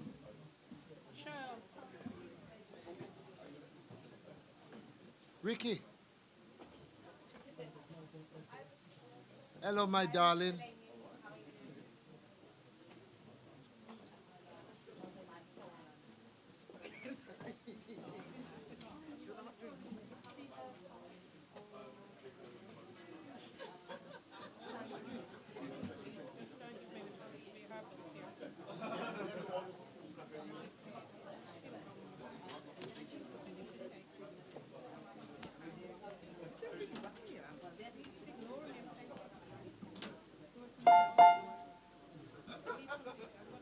Hey, Madam Cook, we never know you there. How you do? All right.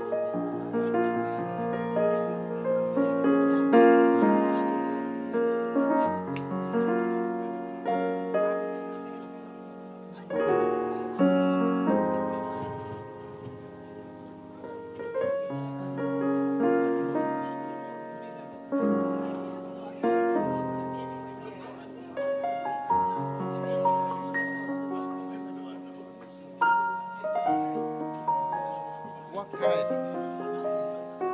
No, me not, me can't. Me no want. Me no want to run sleepy.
All right, thank you.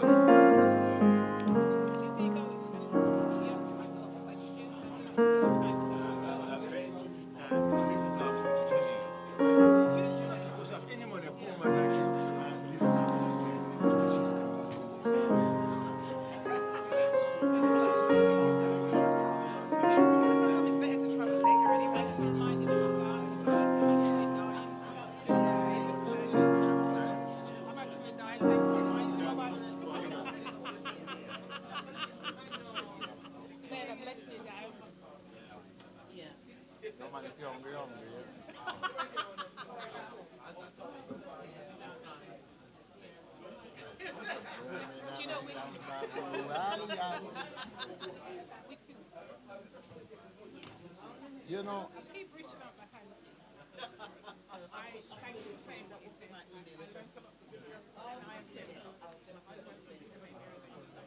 you know Merlita, Paulette. Yeah, man. She was, yeah, but she was what Wayne was. High Sheriff.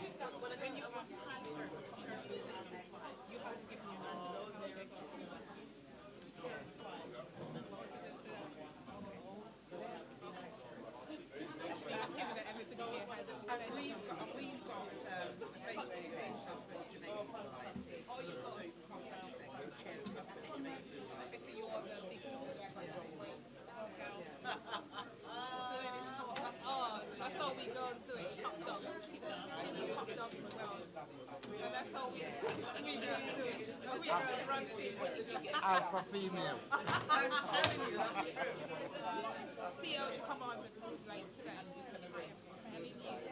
Can I can can I call everybody back together, please? Now, take up your cup and walk. Merlita, Merlita, could you take a seat at the front, please? Because I want to introduce you.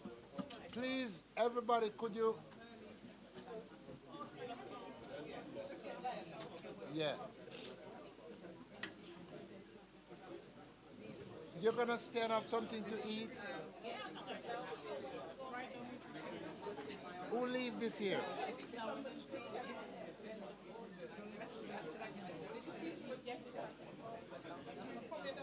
Ladies and gentlemen,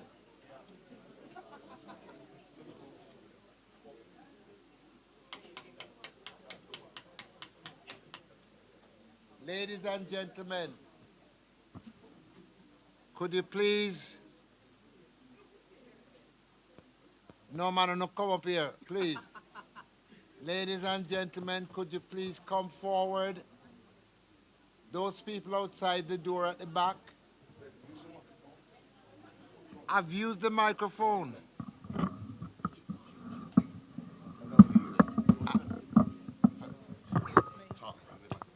I, ladies and gentlemen, could you come? I don't want it going down my throat. Ladies and gentlemen, could you please come now? This is a solemn request. Ricky, could you tell those people outside to come in?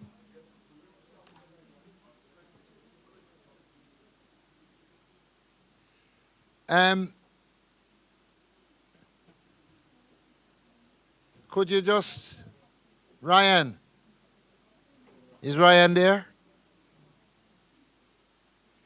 Give us a little bit of that Harry Belafonte there while people are coming in honor of the great man.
Second, the post-break session now.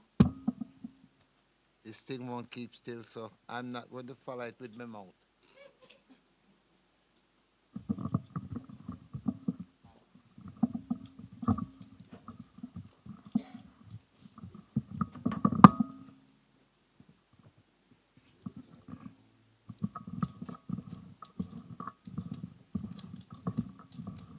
And pop it off, you know.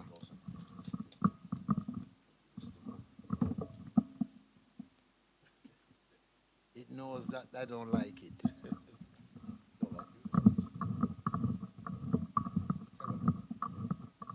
talk with you standing in front of me. All right, thank you very much for coming back. We're in the second session now, but can I just remind you, can I make an appeal, a plea, a beg? We need you to take out your membership with the Jamaica Diaspora of UK.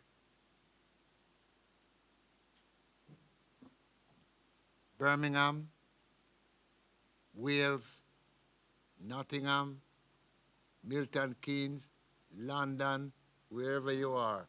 It's a £10 membership. and would like, before you leave here today, I would appeal to you to take out a membership with the organization. Let us come together. It's a membership body, and we're looking now to regroup our own members. Don't hear my plea and gone. I am not ashamed to ask because I know it's for a worthy cause. We are going to be members together.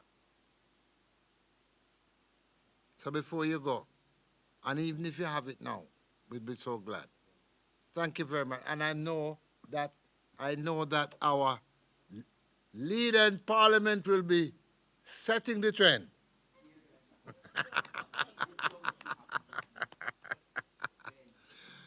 Ladies and gentlemen, a lady, a young woman to me,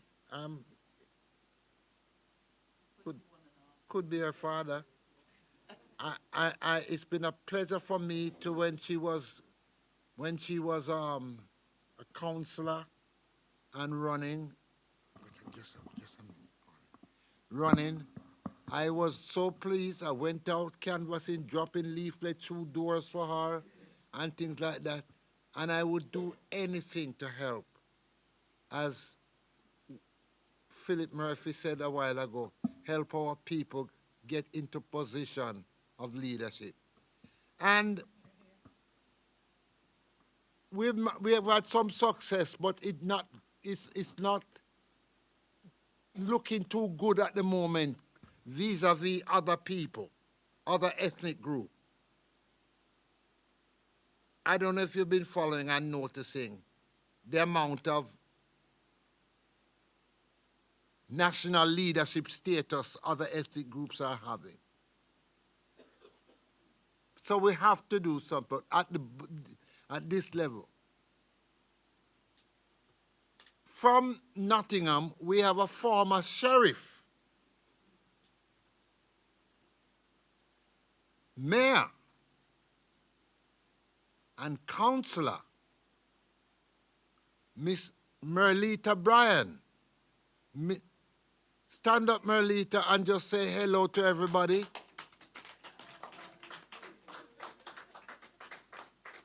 A very lovely woman, very nice person. Proud to know her. And she's the regional coordinator for the Jamaica diaspora in the East Midlands. And I'm glad that she's here.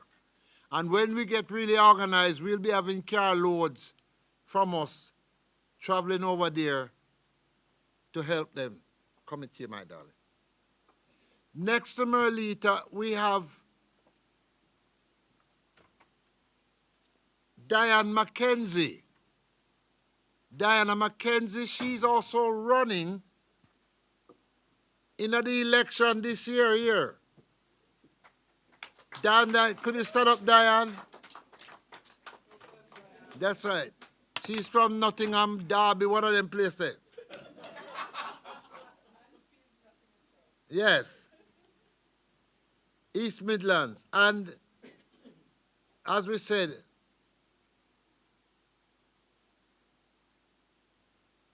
help me with the name again. Daniel.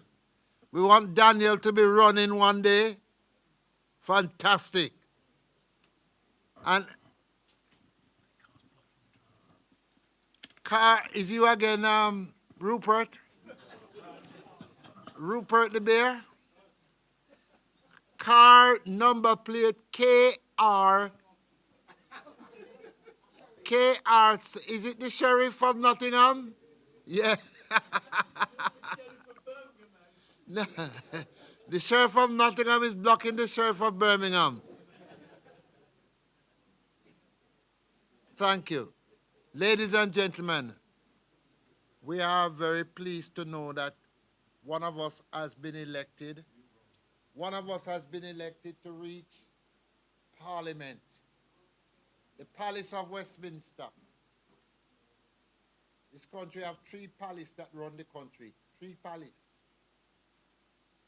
Palace of Westminster, where the parliamentarians are. Buckingham Palace, where the monarchy is. What's the third one with the Archbishop there? Lambert Palace.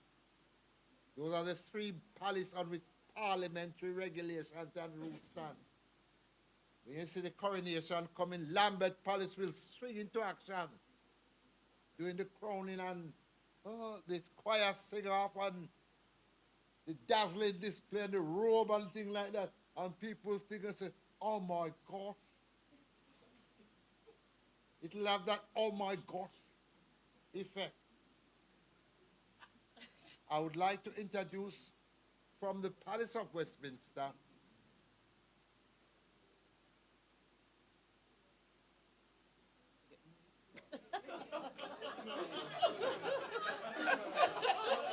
Paulette Hamilton, Paulette Hamilton, Member of Parliament. Give her a big hand.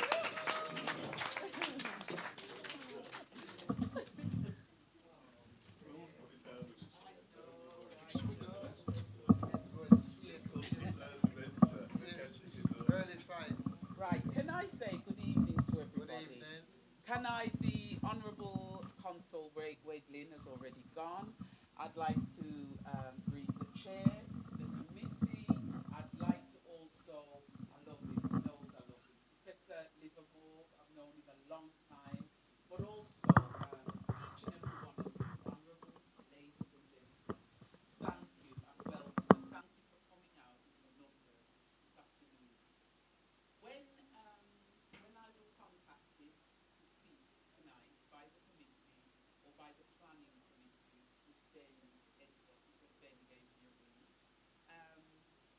I don't do a great deal in other constituencies at the moment, only because I got elected last year for the Erdington constituency, and that is where that is where my priorities lie right now. So even though those of you that have known me a long time, this was my ward and I love it. This is the Olien ward. I was a councillor here. I was also a councillor in the Antwerp Wood ward, which incorporated this ward for 18 years. So local government was my bag. Little bit about Paulette. I am married with 5 children. I started my career as a nurse. Those of you that are of a certain age, when you left school, you were told secretary, teacher, or nurse. I went down the nursing route, but constantly got into trouble because of my mouth. I constantly wanted to change things, but I was actually not in a position where I could change things. I then went to work for the Royal College of Nursing. That didn't help either, because I was still getting myself into problems that I shouldn't be getting myself into.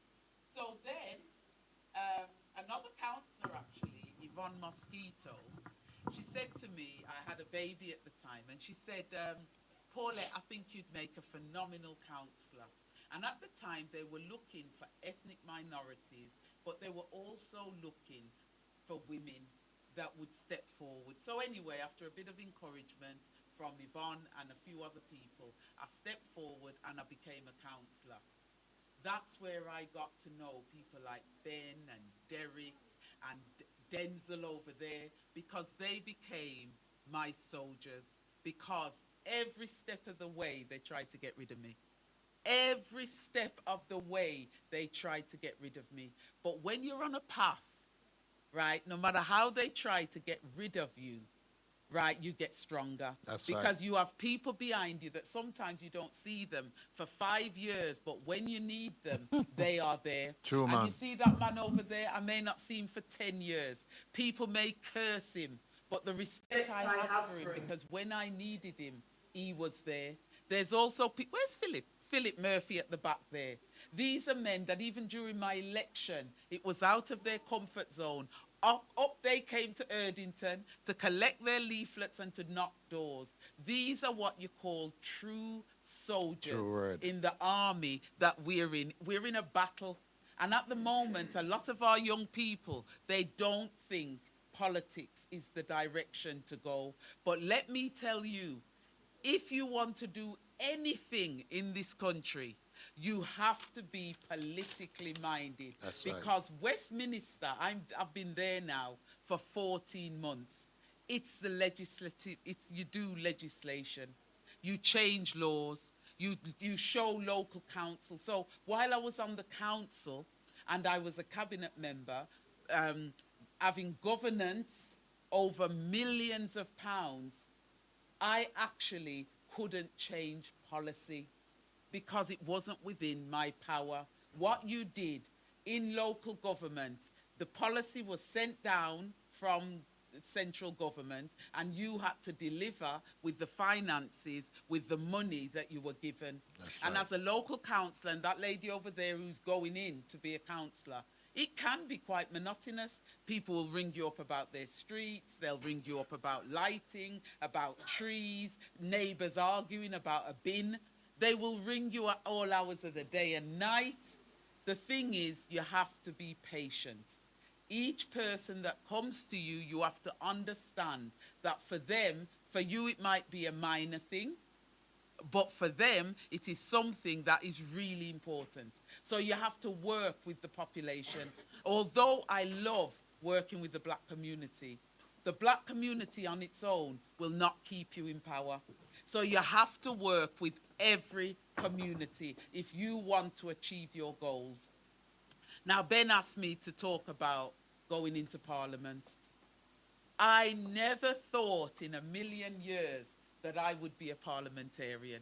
I remember when I decided I was going to stand, and he won't mind, Derek Douglas and Lincoln Moses were the two. I'm calling them out because when you have strong black men around you, even as a woman, right, you never, ever, ever fail. It takes time, but you will succeed. And this man, before he went to work, he was delivering leaflets. After work, he was delivering leaflets. And when he finished, he'd ring me up and he'd say, they're done. Lincoln was the same. The point I'm trying to make, my road into Parliament was not easy. I remember the night of my election, Denzel and his two sons, Denzel will tell you, he took his car and he was collecting people from their home and bringing them in the pouring rain to vote. The point I'm making is getting into power is not just one man. I have an army of people that have stood behind me to lift me up. Now I'm in Parliament. Dear, oh dear, oh dear. The last year has been phenomenal. I have a constituency of 7 wards, right? The bulk of the wards, it's Erdington, Kingstanding, Castlevale. And that's where my priority is. But as well as doing that work, I am in London for 4 or 5 days a week. Many people don't know this, but I leave for London on a Sunday night or a Monday morning. So you can more or less say, just like the sheriffs and the judges live in Birmingham that work here, I live in London because I have to be there to do the legislative stuff and to make sure I vote on the different laws that are being passed. We don't tend to win. I've never won one since I've got there. But you do it and you hope that one day you get enough where you start to win and you can make a difference. My background is health. I am not just good at it, I am very good at it. So I sit on the Health Select Committee. That committee has teeth because what that does is it challenges the government about what they're doing. They wanted me, well, we've had to do a piece of work around dying, suicide, assisted suicide. So we had to go to America because that's another thing you do as a legislator. You have to travel because you're looking at things on a national and an international level. But although I travel, I have to be back for my CLP meeting on a Thursday and be able to respond to the people that put me there. So I went to America. I was absolutely blessed. I went to San Francisco. I went to the Google headquarters. We went off to Apple, Stanford, so that when we meet people and we're talking about it on the committee, we talk about it with knowledge. But what I then did, I joined the defense team. So I am on the shadow defense team because I do not want to be seen as a one-trick pony. Sometimes people see you as a black person and all you talk about is equality and probably race type issues. No, if you are going to succeed at the higher levels, you've got to show people you've got an all-round knowledge. So when Ben invited me here, you are my people. I love being in these places. But I also have to be comfortable in other environments where I'm meeting lots of prestigious, you only hear the names on the television, and I have to be able to function in those environments. So part of what I'm trying to tell you tonight, we have work to do. Ben has highlighted it, and some of the women have articulated it. To get that work done, how are we working with the legislators out there? How are we asking parliamentarians who get our votes, how are they going to support us to develop some of those things? Part of what I do, a lot of what I do, is pressure groups coming to me and saying, Paulette, we need to know where you stand on this issue or that issue. And I've then got to write to the ministers or write them back a policy statement, where we stand.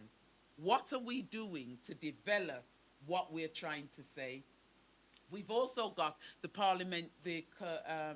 Commonwealth Parliamentary Association that is in Parliament itself. It's like a LinkedIn group. Now, because I know the MPs in the Caribbean now, I get an email of an MP in the Caribbean who says, Paulette, this committee is going to Jamaica in November, and I want you in that delegation. Unless you people know you are around the table, it's no good you telling people you know them. I know Professor Livermore, but Professor Livermore also knows me. So if he needs something, he knows he can contact me, and I know what he's going on about and where he stands. We have to become more strategic in some, I hate that word, I hate it, but we do, right? Because if we want people to act on our behalf, to get our voice heard in that room, we're not there in enough numbers, right? And we also have to be very careful how we speak in certain places so we don't get the door closed on us. Ben also asked me to talk about volunteer opportunities.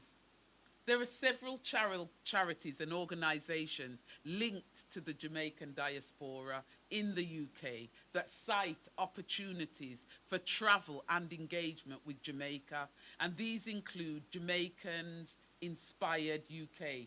I'll be honest, I've never heard of them, but they're there. Also, you know, Philip hit on a really important point. In Jamaica, you have got 3 big universities, right? How are we linking the universities and the colleges in the UK so that people that are doing international studies and what have you, part of the choices they can make is to go across to the Caribbean and to places like Jamaica. I love Jamaica. When I wasn't born there, I was born here. My parents were poor. They come from Spanish Town. They come from the salt factory, you know, St. John's Road down there. Yeah, that's where they came. My mom came from up there, and my dad is from St. Thomas. But I know Jamaica like I know Wandsworth because my parents ensured that I learned about Jamaica. I'm trying to pass that on to my children. They're not children, they're grown, but they go regularly. Not everybody can afford to do that. So how are we as family members ensuring that they understand the speed, you know, when you go to school in the morning and they stand up and the verses that they say, the flag, the color of the flag, what it means, what is going on. It's not enough to say we need to do the linkages. Our children, our young people have to understand the value and the importance of what we're talking about, because if you don't get that instilled in them, they won't want to know. My mom, because I'm the oldest child for my dad, my mom ensured that I learned how to send money back to Jamaica. Let's just keep it real. Amen. Every holiday, every Christmas, before you can think of your own Christmas dinner, you're thinking, has Brother John in Jamaica and get him little dinner money? Has this got hers? And you're sending money back home to make sure they've all got it. What are we doing to ensure that our children are linked in and understand why we need to continue doing that? Because many of us are not doing that work. And, you know, we can talk about it in these groups, but what are we doing in our own households to ensure that our young people understand the value of some of the things that have been talked about? Also, the Association of Jamaica Trust, it works in the UK to raise and provide financial support to Jamaicans. Again, I didn't know about this till I started to look it up. So there's lots of organizations. So how are we linking in with what is already out there so that we're not reinventing the wheel? I love the idea of studying in Jamaica. But as was said about the crime in Jamaica, I'm going to be polite and I'm going to say to Ben, you are deluded if you think you're going to get guns off the street in Jamaica. Absolutely deluded, because the guns, my nephew got killed last year. Last November, we got the phone call, he was shot, right? And then it took months to get it sorted out, to get him buried. Mom crying, granny crying, and you know, each and every one of you, if you don't have a family member, brother Joe, sister, do you know what I mean? You actually have people that you know, most of you are touched. The problem is, until you sort out the drug cartels, what's going on in America, Amen. How they're shipping it into Amen. Jamaica, you're not going to get guns off the street. Because the issue is poor Jamaica can't afford the guns. The guns are coming from abroad. Amen. So there needs to be a lot of work done before we can get to the place that we're talking about. And at the moment, the Americans, they rule, the Chinese and America rule Jamaica. And it doesn't seem to be in their interest to want to, they prefer the Jamaican community to carry on killing each other while they're making money out of the little land that's there. And it really sickens me when I go and I see that it's the bigger countries that are coming in and they are allowing some of those things in the country, which is causing destruction. So for me, it's a much bigger piece than just saying getting guns off the street, if you don't mind me saying. And then finally, Jamaican current affairs. We have the upcoming coronation of King Charles III, right? I know it's been discussed in many places I've stood in, but the issue is, will Jamaica become a republic? What discussions are going on around that issue? Because at the end of the day, the Commonwealth, Barbados, has started a trend. So I haven't heard it talked about today, which is not like Ben. But, you know, that is a big piece of work. I am a royalist, I won't lie, but I won't be going to the coronation. I did get the opportunity where I could have gone, but I felt it would be better to be in Erdington and celebrating it with my local community. So on election day, not election day, on coronation day, I will be going around the constituency and every street party, every activity that's going on to represent King Charles's coronation. I will be attending that because I feel that is more important for myself as a newly elected MP. Let me end by saying, being a parliamentarian is not easy. You are called every name under the sun. You're a crook. you're a criminal, you're a this, you're a that. Me and Dennis have lived in the same house for 20 odd years, right? We have never moved. I still enjoy doing the things I have always done. The difference is I want to support the communities I serve at a higher level.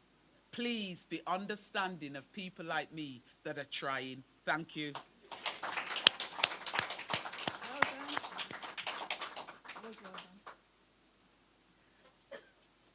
Thank you very much. Ms. Hamilton, Philip, can I just take your question and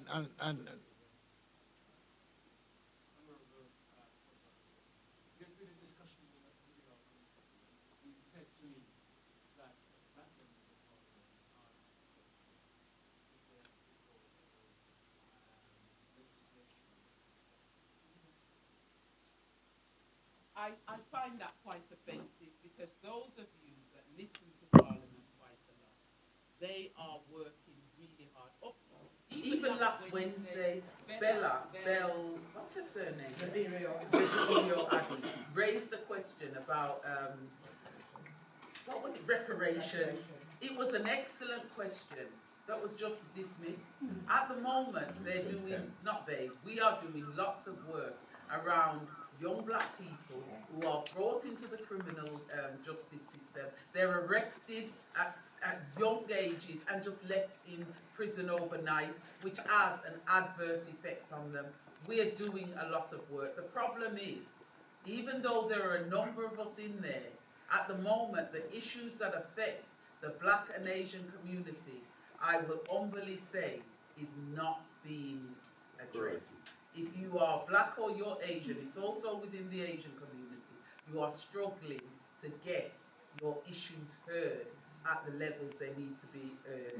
But let me also say, it doesn't mean you give up. You go around it a different way, you still try to make those points, and also your community come behind you and make the noises. Can't hear anything from my community. Yeah. What Mr. is saying is not really being addressed. We're not saying that you're not getting up in Parliament and talking and that issues are not being raised. What they're saying is, can you specify one piece of legislation? No. Right, that's what their complaint is. But the point Wait is a minute, you're a legislator. That is what you are. You have been in Parliament to make laws. Of all the years since Diane Abbott and Bernie Grant, what piece of legislation has any black parliamentarian ever can put and said, I was responsible for that piece of law? None that I know of. That's right. That's the answer you want? Well, if it's the correct answer, yes. As far as I know. So that's the answer to the question. But there is about 6 of us in there. There's 650 legislators. I am saying to you that people are bringing stuff forward and it is just being thrown out. No, you have private members' bill. No, they do private members' bill. Which one? The stuff on Windrush is the last lot that they were doing. Okay, all right. That's the answer we want. She's effective then. Sorry? No, she's saying so they're effective. Yeah. Reparations, as it is topical. The Labour Party has come out and said that this is not their party position. You're a Labour MP, right?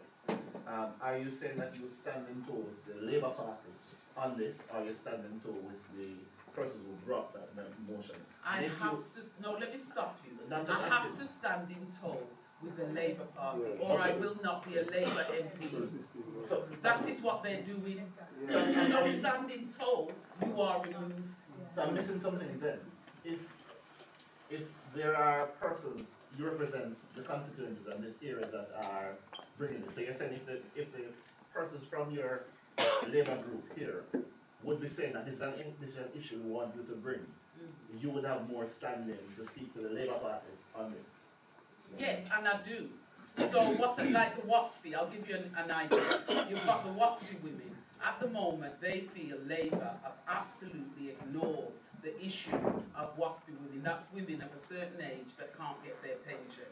So what I'm doing is I am writing to the Shadow Treasury Lead to ask the Shadow Treasury Lead what are their current policies and could they move the policies forward to support this group in a better way. But publicly, if they say no, I have to respect that because I'm there as a Labour MP. But it doesn't mean that while I'm there, I am not challenging. No, I'm not saying that you're challenging. I just wanted to find out, especially on this issue, on the issue of reparations, the party came out swiftly to say something that was an antithesis of what other persons in the party had said before. I wanted to know how internally within the party, yourself or others would be negotiating, standing, stating, or getting that issue vocalized or said. That was my point. Yeah. Can I just quickly say that we've got lots of nice Caribbean food for you at the back, or we'll do, but we need the car KR70, the Peugeot. The Peugeot, to get access. So oh my God, I'll move it up for the, I'll move it. Can I just, I'll move it up for you? Yeah, I'll just move it one. We can't get access to Okay. I've got your hand later. I'll give you a chance to come back. Yeah. Can I just, I see your hand, so I put your hand and I've got it. Martin, I've seen your hands.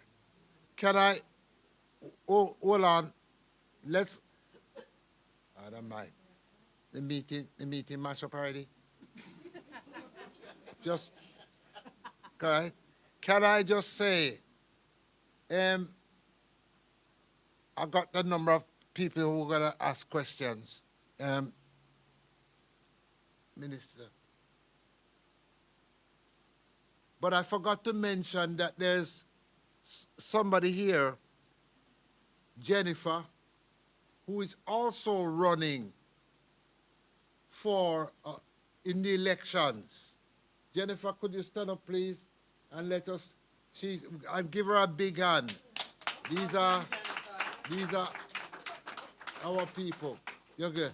That's it, Jennifer. And can you just ask a question while you're standing? It's been a challenge, and I've spoken to Paulette, and I've just taken the chance in running in a city that is predominantly white, okay? And we're talking about Lichfield, okay? When I say predominantly, you don't basically see the odd Asians, predominantly white. So the part where I'm running is very rural, okay? It's an area called Street A, and it's led by Tories.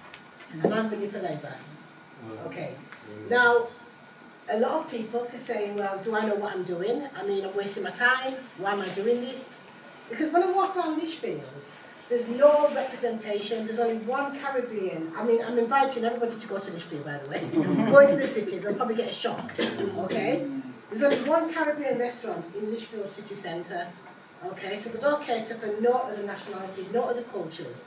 So when I moved down there, I said, you know something, I'm not going to hide. I'm not going to stay back and just let everything just go and pretend that I'm not there. I'm going to get involved. So I put myself forward, and I'm a candidate, election next week. So yes, well, the challenge is, I have imagine, okay, so can you imagine a black woman knocking probably a retired ex-veteran's house to say, oh, I'm looking to be your new councillor. And I can actually see in their face, I can see in their body actually like, you know, what's going on? Because they're not used to that. And I was told that there hasn't been a black councillor at all in that area. Never been, okay? So I'm hoping for success next week, but at the same time, it's a learning curve, it's just making me stronger, and I will put myself forward, probably in a different system, yeah. So I do take my hat off to Paulette, and it's a challenge, because when you put legislations forward, I don't think, it may be a black thing, but at the same time, it's just like motions with unison. Sometimes they'll accept it, sometimes they won't, okay? But you have to fight for that motion. You have to fight just to make it go through. And we have to fight harder so they can listen to us more. And what I would actually end by saying, the black men and the black women in this room, in your area, please put yourself forward, because we need more black people to put themselves forward as candidates to potentially be a councillor in your area. Please don't be scared, because it's the first time. I've had no training. I thought, let me just go for it. And I will be getting advice from Paula, because I'll probably be nagging her as time goes on. But yeah, that's what's happening with me. Question. Three people, very quickly, please. Russell, then Hillary, then Martin. Quickly. Actually, how to get involved in politics. And can you run independently, because it's always either Democrat or Labour. And the last Labour man came in my year, I say, you know, because it's been one man, college man for all long. And when election come, people come around, it's just the same thing. Rubbish in Aston, certain areas, they just neglect certain areas. You know what I mean? And when the election comes, people will come around and give you the big speech, and the rubbish is still there. Election passed and election gone, and it's still there. You know what I mean? And we went out and support man who's running, and election went and the rubbish is still there. You know what I mean? So how can you get into politics? So can I just answer that question? There's a lady called Jackie Taylor. I think she's the councillor or the mayor. No, she's the mayor in Sandwell. And Sandwell. She's running a course in terms of how to get in there, and I'm going to be working with her under the TUC. Okay? So then, you know. But your main thing, as a quickie, in case you don't get that far, two things. In the area you're talking about, it's predominantly run by Labour or Liberal Democrats. So they always say the first thing you do is join a political party. If you don't want to join a political party, you can stand as an independent when you come up for election. You know, when it's time for the election, when it's being called. You go to the voting office and you register yourself. You've got to have 10 people who support you, and you can stand in the area. Right. But in areas like Aston, you stand very little chance if you're not with one of the bigger political parties. Right. Can I do? Yeah, that's all right. Do you mind, Merlita, quickly, please? If you don't want to answer the question, ask the question again, that's fine. It was just in regards to what all right. few people have Can I just said. say, guys, that there will be time to ask questions during the networking part afterwards. She's We're running out of time now. Right. There needs to be elections as well. Right. Yeah, so what it was, I just wanted to say something about, I mean, I'm not a parliamentarian, but I'm in local council.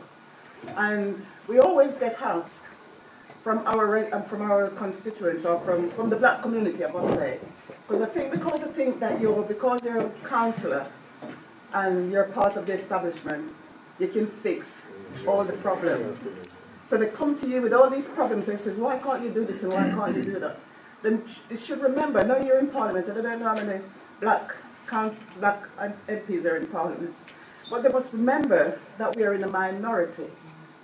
Whether it's local government or national government, you're in a minority. All right. And yes, there's something that you would like to fix, but unless the other people in there are on the same page as you and want to help you to solve the problem that you brought to them, you're never going to happen. And it's the same in local government. Right. And I think our community need to understand. All right. Thank you, ma'am. I'm going to ask you, we're going to ask you to hold your questions until late. Let us get through.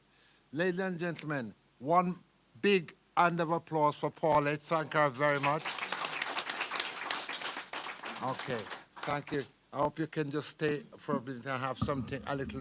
I have got to go. You've got to go, all Yes, right? remember, it was half an hour. Yeah, man, all right? Okay. God bless you. Thank you very much. Keep in touch. Mr. Douglas, please. We're going to just go take about 15 minutes just to an election, if that. Returning officer to conduct the election.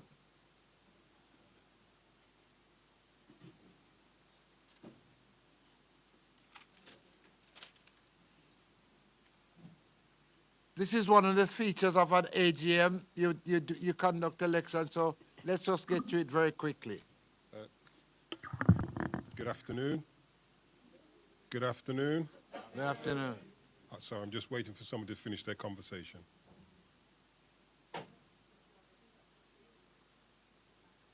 It will if you keep quiet and watch them. Embarrass them. My understanding, there are going to be elections for regional coordinator, the treasurer, secretary, regional coordinator for the Southwest and Wales, and also for the Eastern region. Also a nomination for Faith in Action. Have I got that right, Ben? Yeah. Faith in Action. And also a special advisor for research to the national board. I think that's it. So how we do this is that I will ask for nominations for each role, and then for a seconder, and then we'll go to a vote. That's the process. So for the West Midlands region, West Midlands coordinator, we have two. Can we do the first one? Can we have a nomination for the West Midlands regional coordinator, please? Do we have a seconder? Do we have a seconder? Yeah, right. Can you just give us a name, please, for the minutes? Ben? Negley. Negley Cunningham. Negley Cunningham. There's no conflict there. No relation. There's no relation that he knows of. Can we go to a vote, please, for the first West Midlands regional coordinator? Can we have a show of hands, please? 4. I take it everybody's a member then. Yeah. Those against?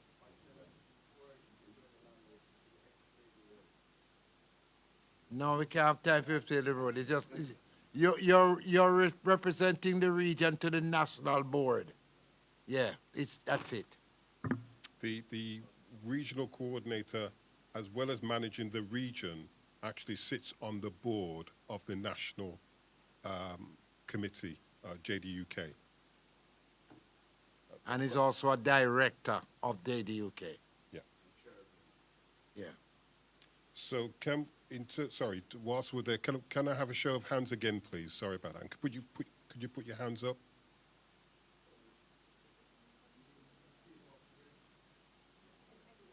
Can anybody put their hands up?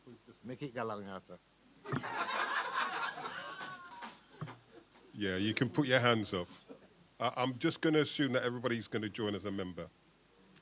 Those against? Those abstaining?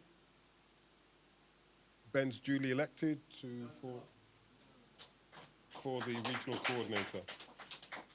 We have the second of the regional coordinator for the West Midlands. Can I have a nomination, please?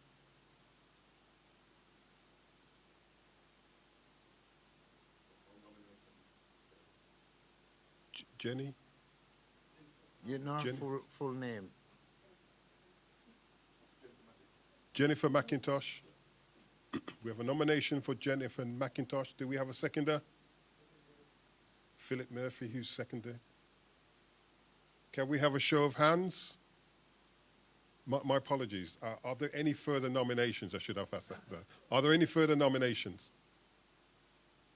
Can I have a show of hands, please? Those against? Those abstain? Duly elected. Jennifer's duly elected as the West Midlands regional coordinator. Unopposed. The second position is the treasurer for the West Midlands. Do we have a proposer? Marcia Reed? Is she here? Oh, Marcia. Sorry, Marcia. Do we have a seconder? Philip Murphy? Mr. Barclay? Can we have a show of hands? Sorry, are there any further nominations for the role of Treasurer for West Midlands? Can we go to the vote? Can we have a show of hands for Marcia? A very popular decision, that. Those against? Those against? Those abstaining? Marcia is duly elected as the Treasurer for West Midlands region. Congratulations. Unopposed. We have the Secretary for the West Midlands region. Can we have nominations, please?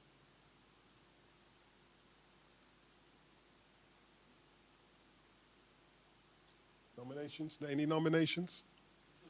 For the Secretary for the West Midlands region. Beverly Baker, is she here? She was previously nominated at our group meeting. Okay. Right. Beverly Baker. Do we have a seconder? Sir, your name? Rasai. Are there any further nominations for the role of Secretary for the West Midlands? No. Can we have a vote, please, for Marcia, is it? Beverly. Beverly, sorry, Beverly. Show of hands, please. Those against? Those abstaining? Congratulations in terms of the Secretary's role. We now have the South West and Wales Regional Coordinator. Can we have a nomination for that, please? Hillary Brown. You can't point, you have to tell me. Hillary Brown. Hillary Brown? Can we, sorry, who's proposing that, sorry? Who's proposing? Mr. Barkley? Calvert. Albert? Calvert. Calvert. Can we have a seconder? Marcia?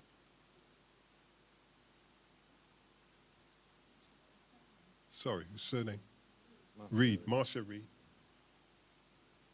Have we got any further nominations for the regional coordinator role in South West and Wales? No. Can we go to the vote, please? Can we have a show of hands? Those against? None against? Those opposed? Sorry, those who are abstaining? Hillary Brown is duly elected as the regional coordinator for the South West and Wales, unopposed. We have the regional coordinator for the Eastern region. Can we have nominations, please? Any nominations? Yes. Gavin Myers. Is Gavin Myers, sorry, can I have a seconder for Gavin Myers? Hillary. Is Gavin Myers here? Are there any further nominations for the Eastern region? Oh, can we go for the vote? Can we have a vote for Gavin Myers? Those against? Those abstaining? Congratulations, Gavin.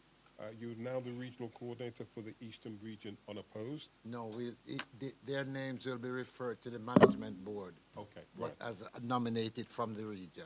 Okay, thank you for clarifying that. We have the Special Advisor for Research to the National Board. No. Kimberly. Can I have a nomination, please? Mr. Livermore's declined. Does anybody know Kimberly's last name? She was approved by the region, Kimberly. Kimberly?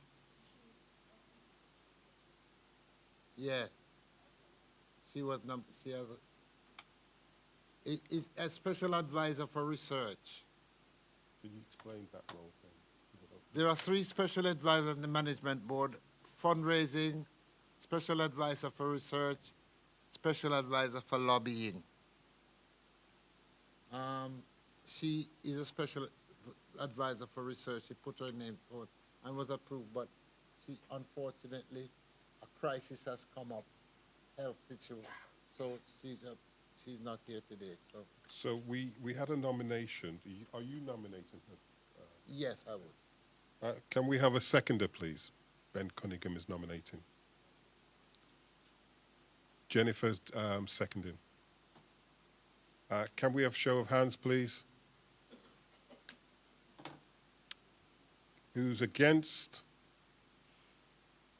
Who's abstaining? Kimberly has been nominated to go towards the board for Special Advisor Research. We also have a role for the Faith in Action, someone to be nominated for the Faith in Action. See, can I suggest to the meeting that we leave that one out, because that doesn't require, I think, a vote. No. She's just going to represent us to the West Midlands and what's it called, Ricky? Faith in Action. But the secretary is supposed to be here. She promised she'd be here, but she hasn't turned up because she was to explain what the role of that organization is. So. Okay. That's right, yeah. Excuse me, is that the person? Is that the person currently in that role? No, she is the secretary.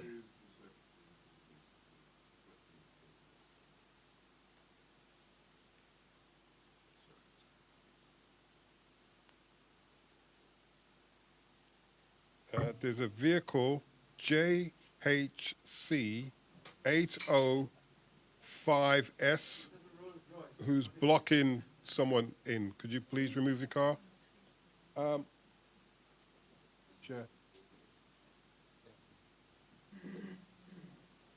That's moved on. That's it. Thank you very much. That's the end of the elections.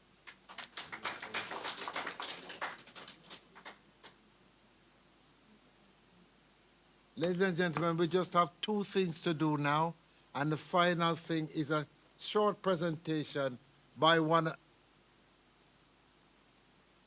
Dan, I just wanted to say something really quickly. When you were talking about affiliations, and we need people to affiliate, have we thought about organisational affiliations as well? Yes, instead of individual? that's right, yeah. For example, Jamaican Society South Wales will become one of the region, yeah, and the North Wales, just like how we're. But I think we're waiting for you to have your regional coordinator, and then we'll start to work together now, holding meetings. The same with Gavin and things like that. Yeah, sorry, Dan, I meant membership. Yes. Oh, yes. Oh, yes. So South Wales Jamaica Society wouldn't pay £10 No. to be a member. No. They pay a higher. That's right. Yeah, but that's not that figure has not been sorted out. Yeah. So let's just say thank you very much, lady, for your patience. Now, two more things to do. That's very important things to do, and let's get them. So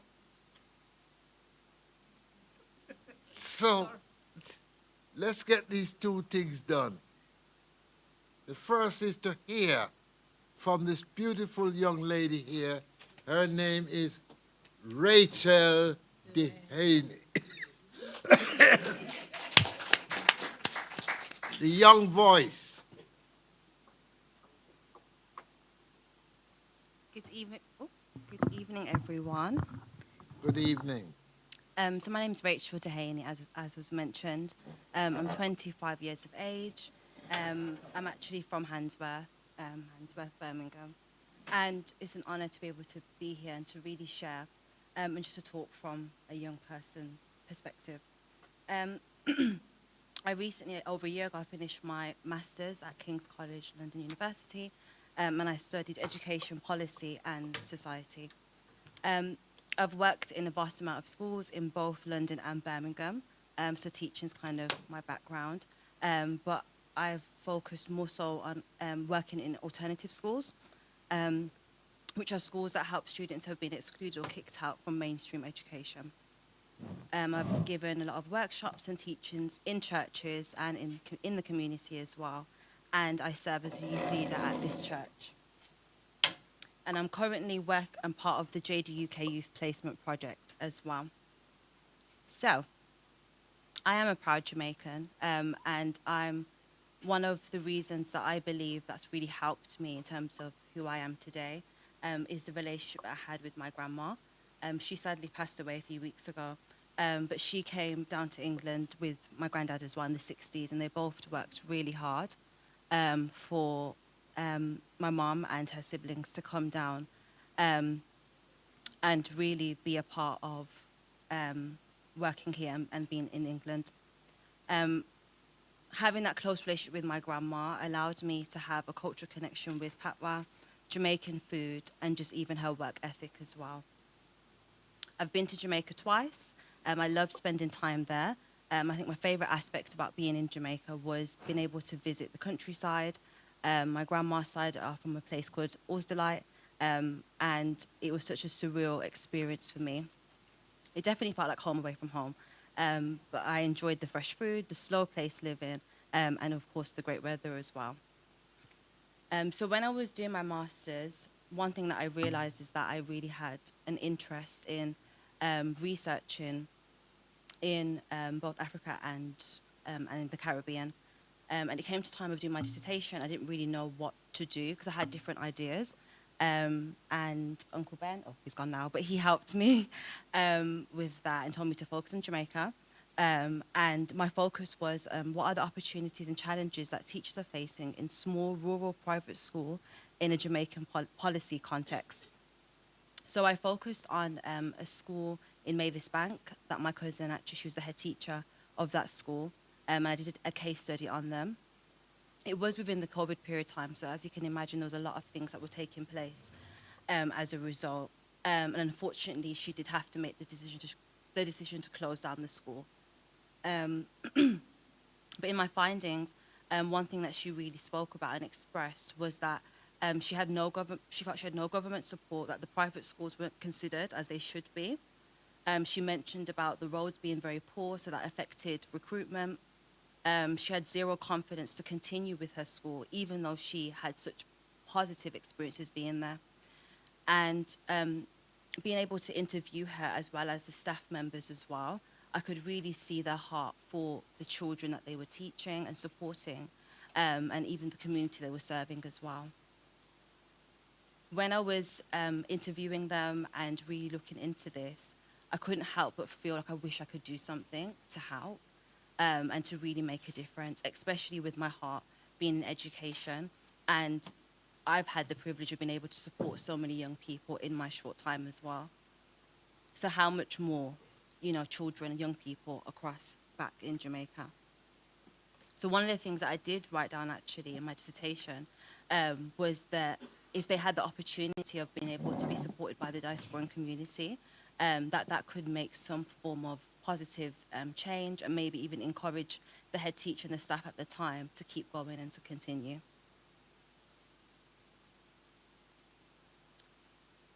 Over the years, I thought working with young people as well as being a young person myself, I can see that we're in an identity crisis. There's a lot of young people that are going through difficulty to understand who they are. And before I started doing teaching, I was doing mentoring, and I was going to several different schools and really trying to offer emotional and mental support to the students that were there. And when the black students saw me and a colleague at the time, because it was me and a guy and we're both black, I could just see how much it mattered to them being there. And being able to have those relationships with them, encouraging them, supporting them over a period of time, I could see the impact that I could make. But one thing, me doing my master's, gave me the opportunity to understand that it doesn't have to be just here in England, that it can be overseas as well.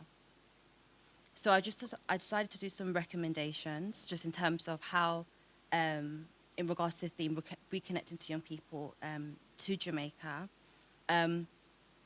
I believe that I was talking to my sister about it as well, and she was saying that, which I agree with, that there is definitely a need for mentorship. There's a need for them to see how they can play a part in making a difference and making a change. I believe that young people are, especially in this generation, they are willing, they do want to get their hands dirty. But I think it's about having the right people that can see their gifts and talents, that can create that space for them, and really encourage them to do something and to do something good. I also wrote down about just the importance of being visible, those that are making an impact, making a change. Just been able to hear the incredible speakers today as well, and to know that High Sheriff Wade Lynn spoke about going into schools is extremely important, because some young people, they just don't know because they can't see it.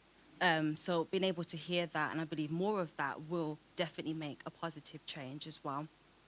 I think for me, you know, I'm really grateful for my dad really taking the time to bring me to the JDUK meetings, even I didn't really understand what was going on. I think I started going when I was like my late teens, when I wasn't at university, and just being able to be amongst other people who are passionate about Jamaica definitely sparked something within me. And then also for my Uncle Ben as well, and his support with my dissertation, allowed me to dig deeper, and it opened up a door for me as well to really understand what is happening there and how can I be a part of making a positive change. So in conclusion, I just believe that it's just so important that we do have a focus on young people, and that we are making the time to really invest in them, because the young people are the future. Thank you.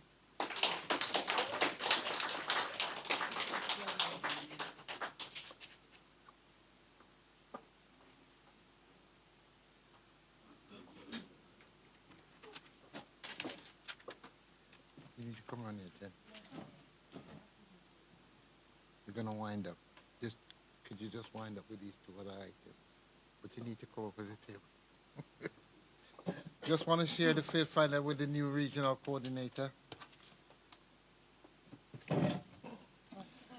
Any other business? Okay.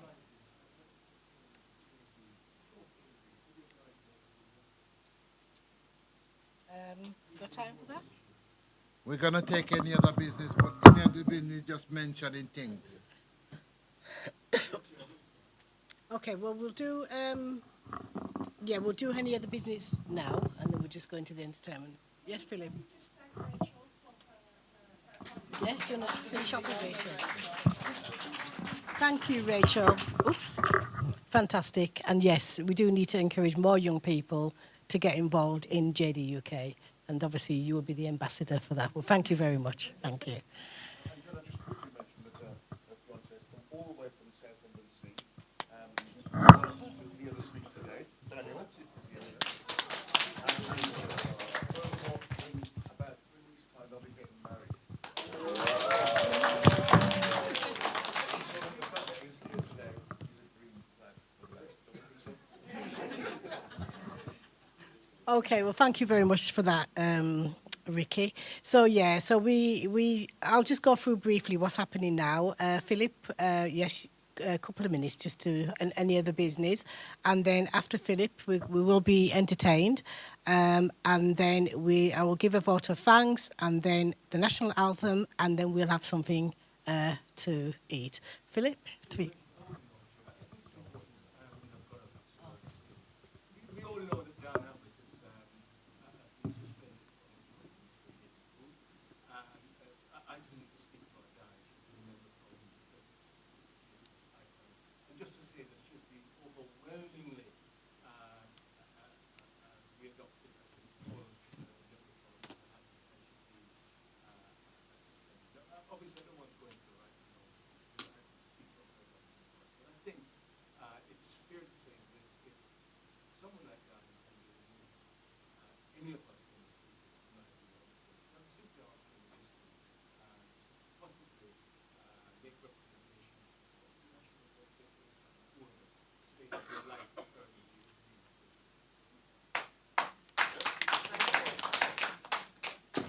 Thank you very much, Philip, for that.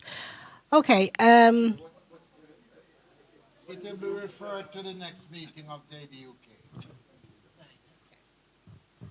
Right, we're going to go for the entertainment now? Yes, okay. Right, so as part of our close, we're going to be entertained by the Pound Land Man, Osiris.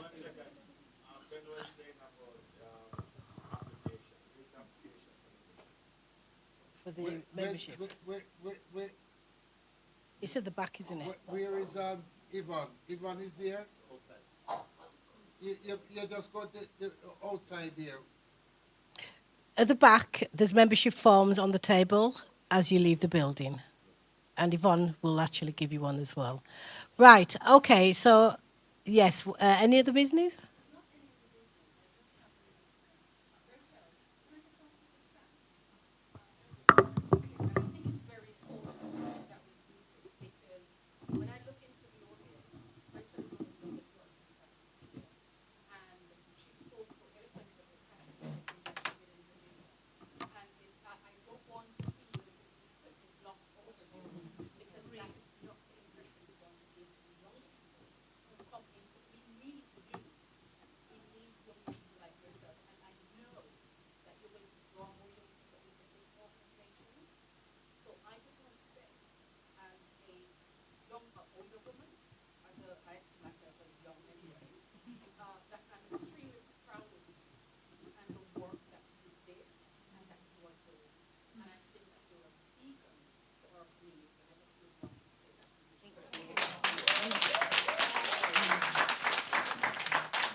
Thank you very much for that.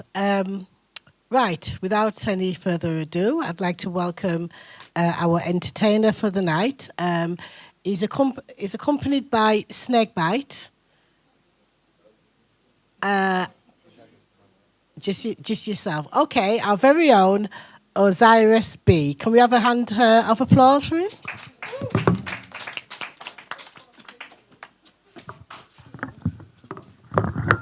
And Miss Rachel, to get your friend and me, just say you're having a bashment party. Trick them, yeah? Just say we're having a bashment party, some grime and them thing, and when them come, you just shut the door on you. Yes? Now, one last song. Now, this is a crowd participation song.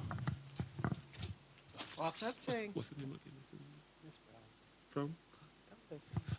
And welcome Miss Brown from Cardiff. Give her a round of applause.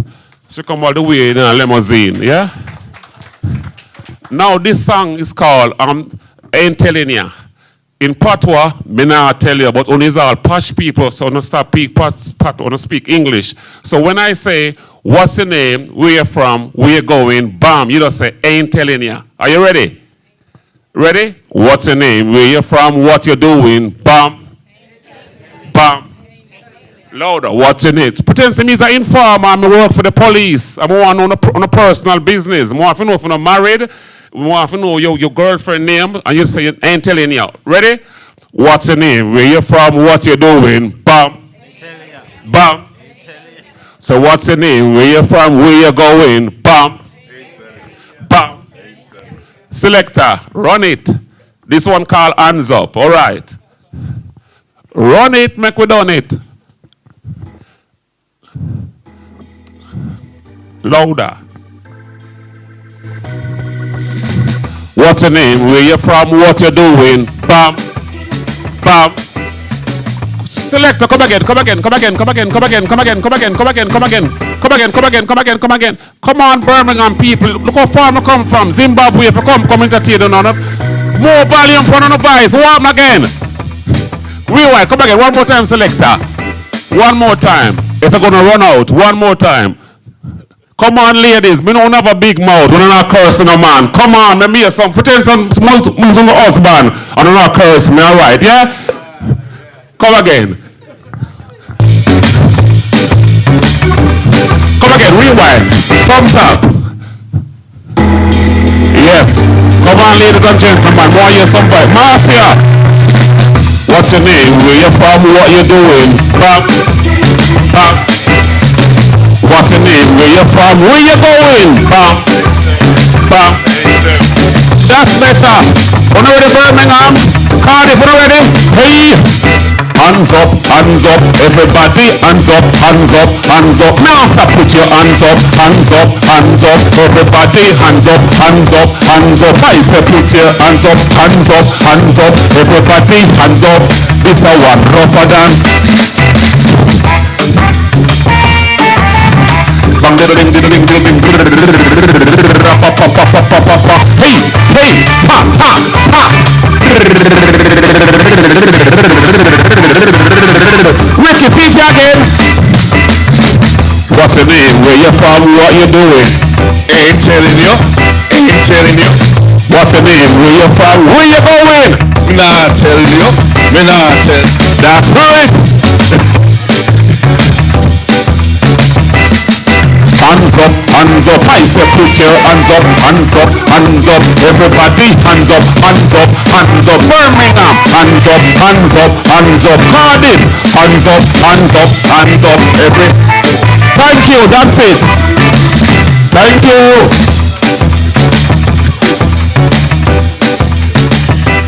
Thank you.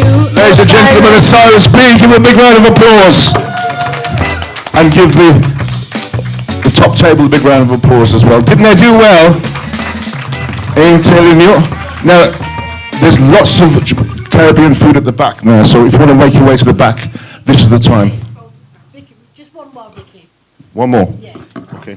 Right, can we welcome Dawn Braithwaite, just to give us a vote of thanks, and then we can actually have our meal.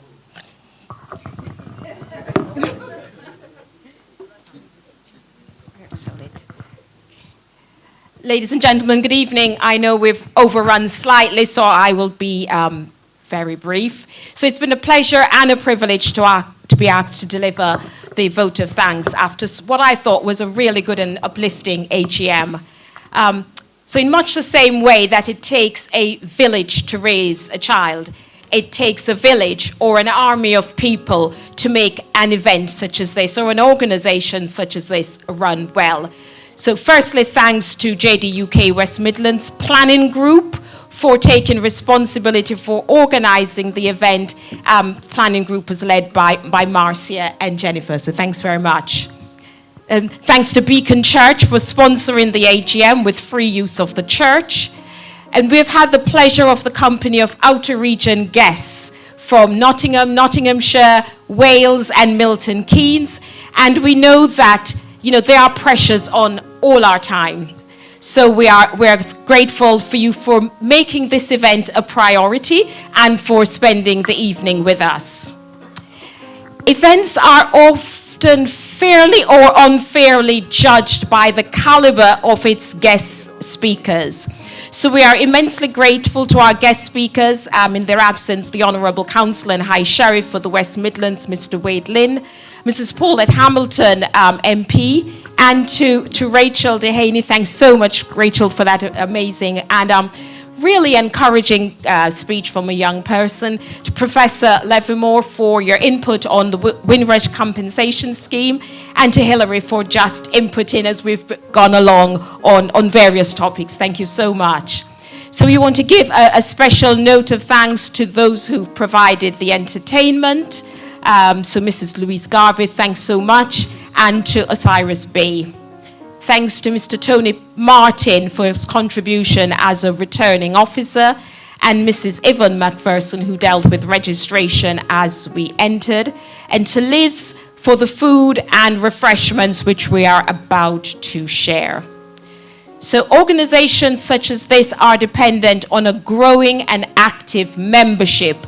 So thanks to all who have signed up as new members today, and we hope to see your active participation in this organization. Thanks to our long-standing members for your continued support over the past years. Thanks as always to Ben for the glue that keeps this organization together. So we bring proceedings... We bring proceedings to a close with the singing of the Jamaica National Anthem. Please stand if you are able to, and let us collectively raise our voices.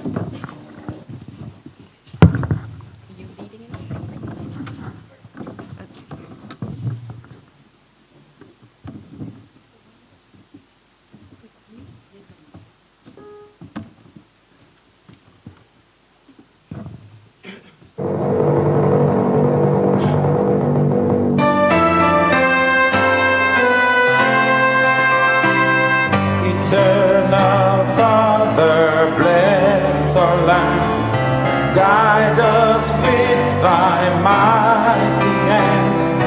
Keep us free from evil powers. Be our light through countless hours. To our leaders, great defenders, grant true wisdom from above. Justice, fruit be ours forever. Jamaica, land we love. Jamaica, Jamaica, Jamaica, land we love.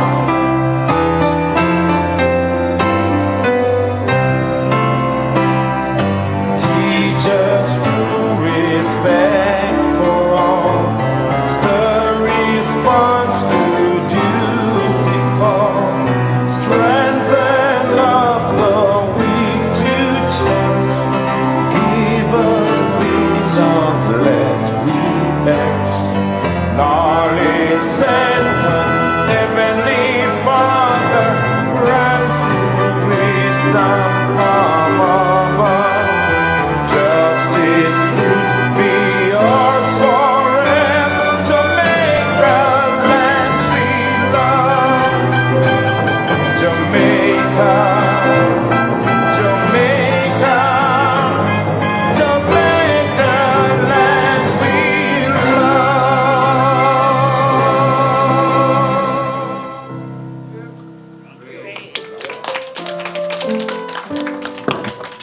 Okay, food will be served at the back.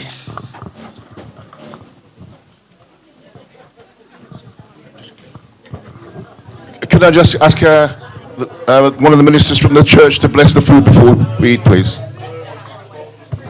Father, we thank you for this time that we've had and for all that we've heard. And God, I pray that we would be the active people who would go forth and do all that we can.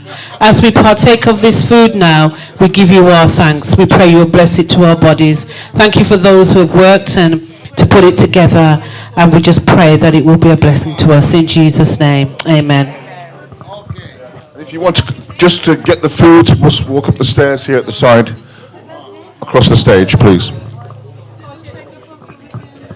And for those who are monarchists, there's a celebration of the coronation at the Africa Millennium Center. It will be great, even though I must say I'm a Republican, but nonetheless, we're still doing it.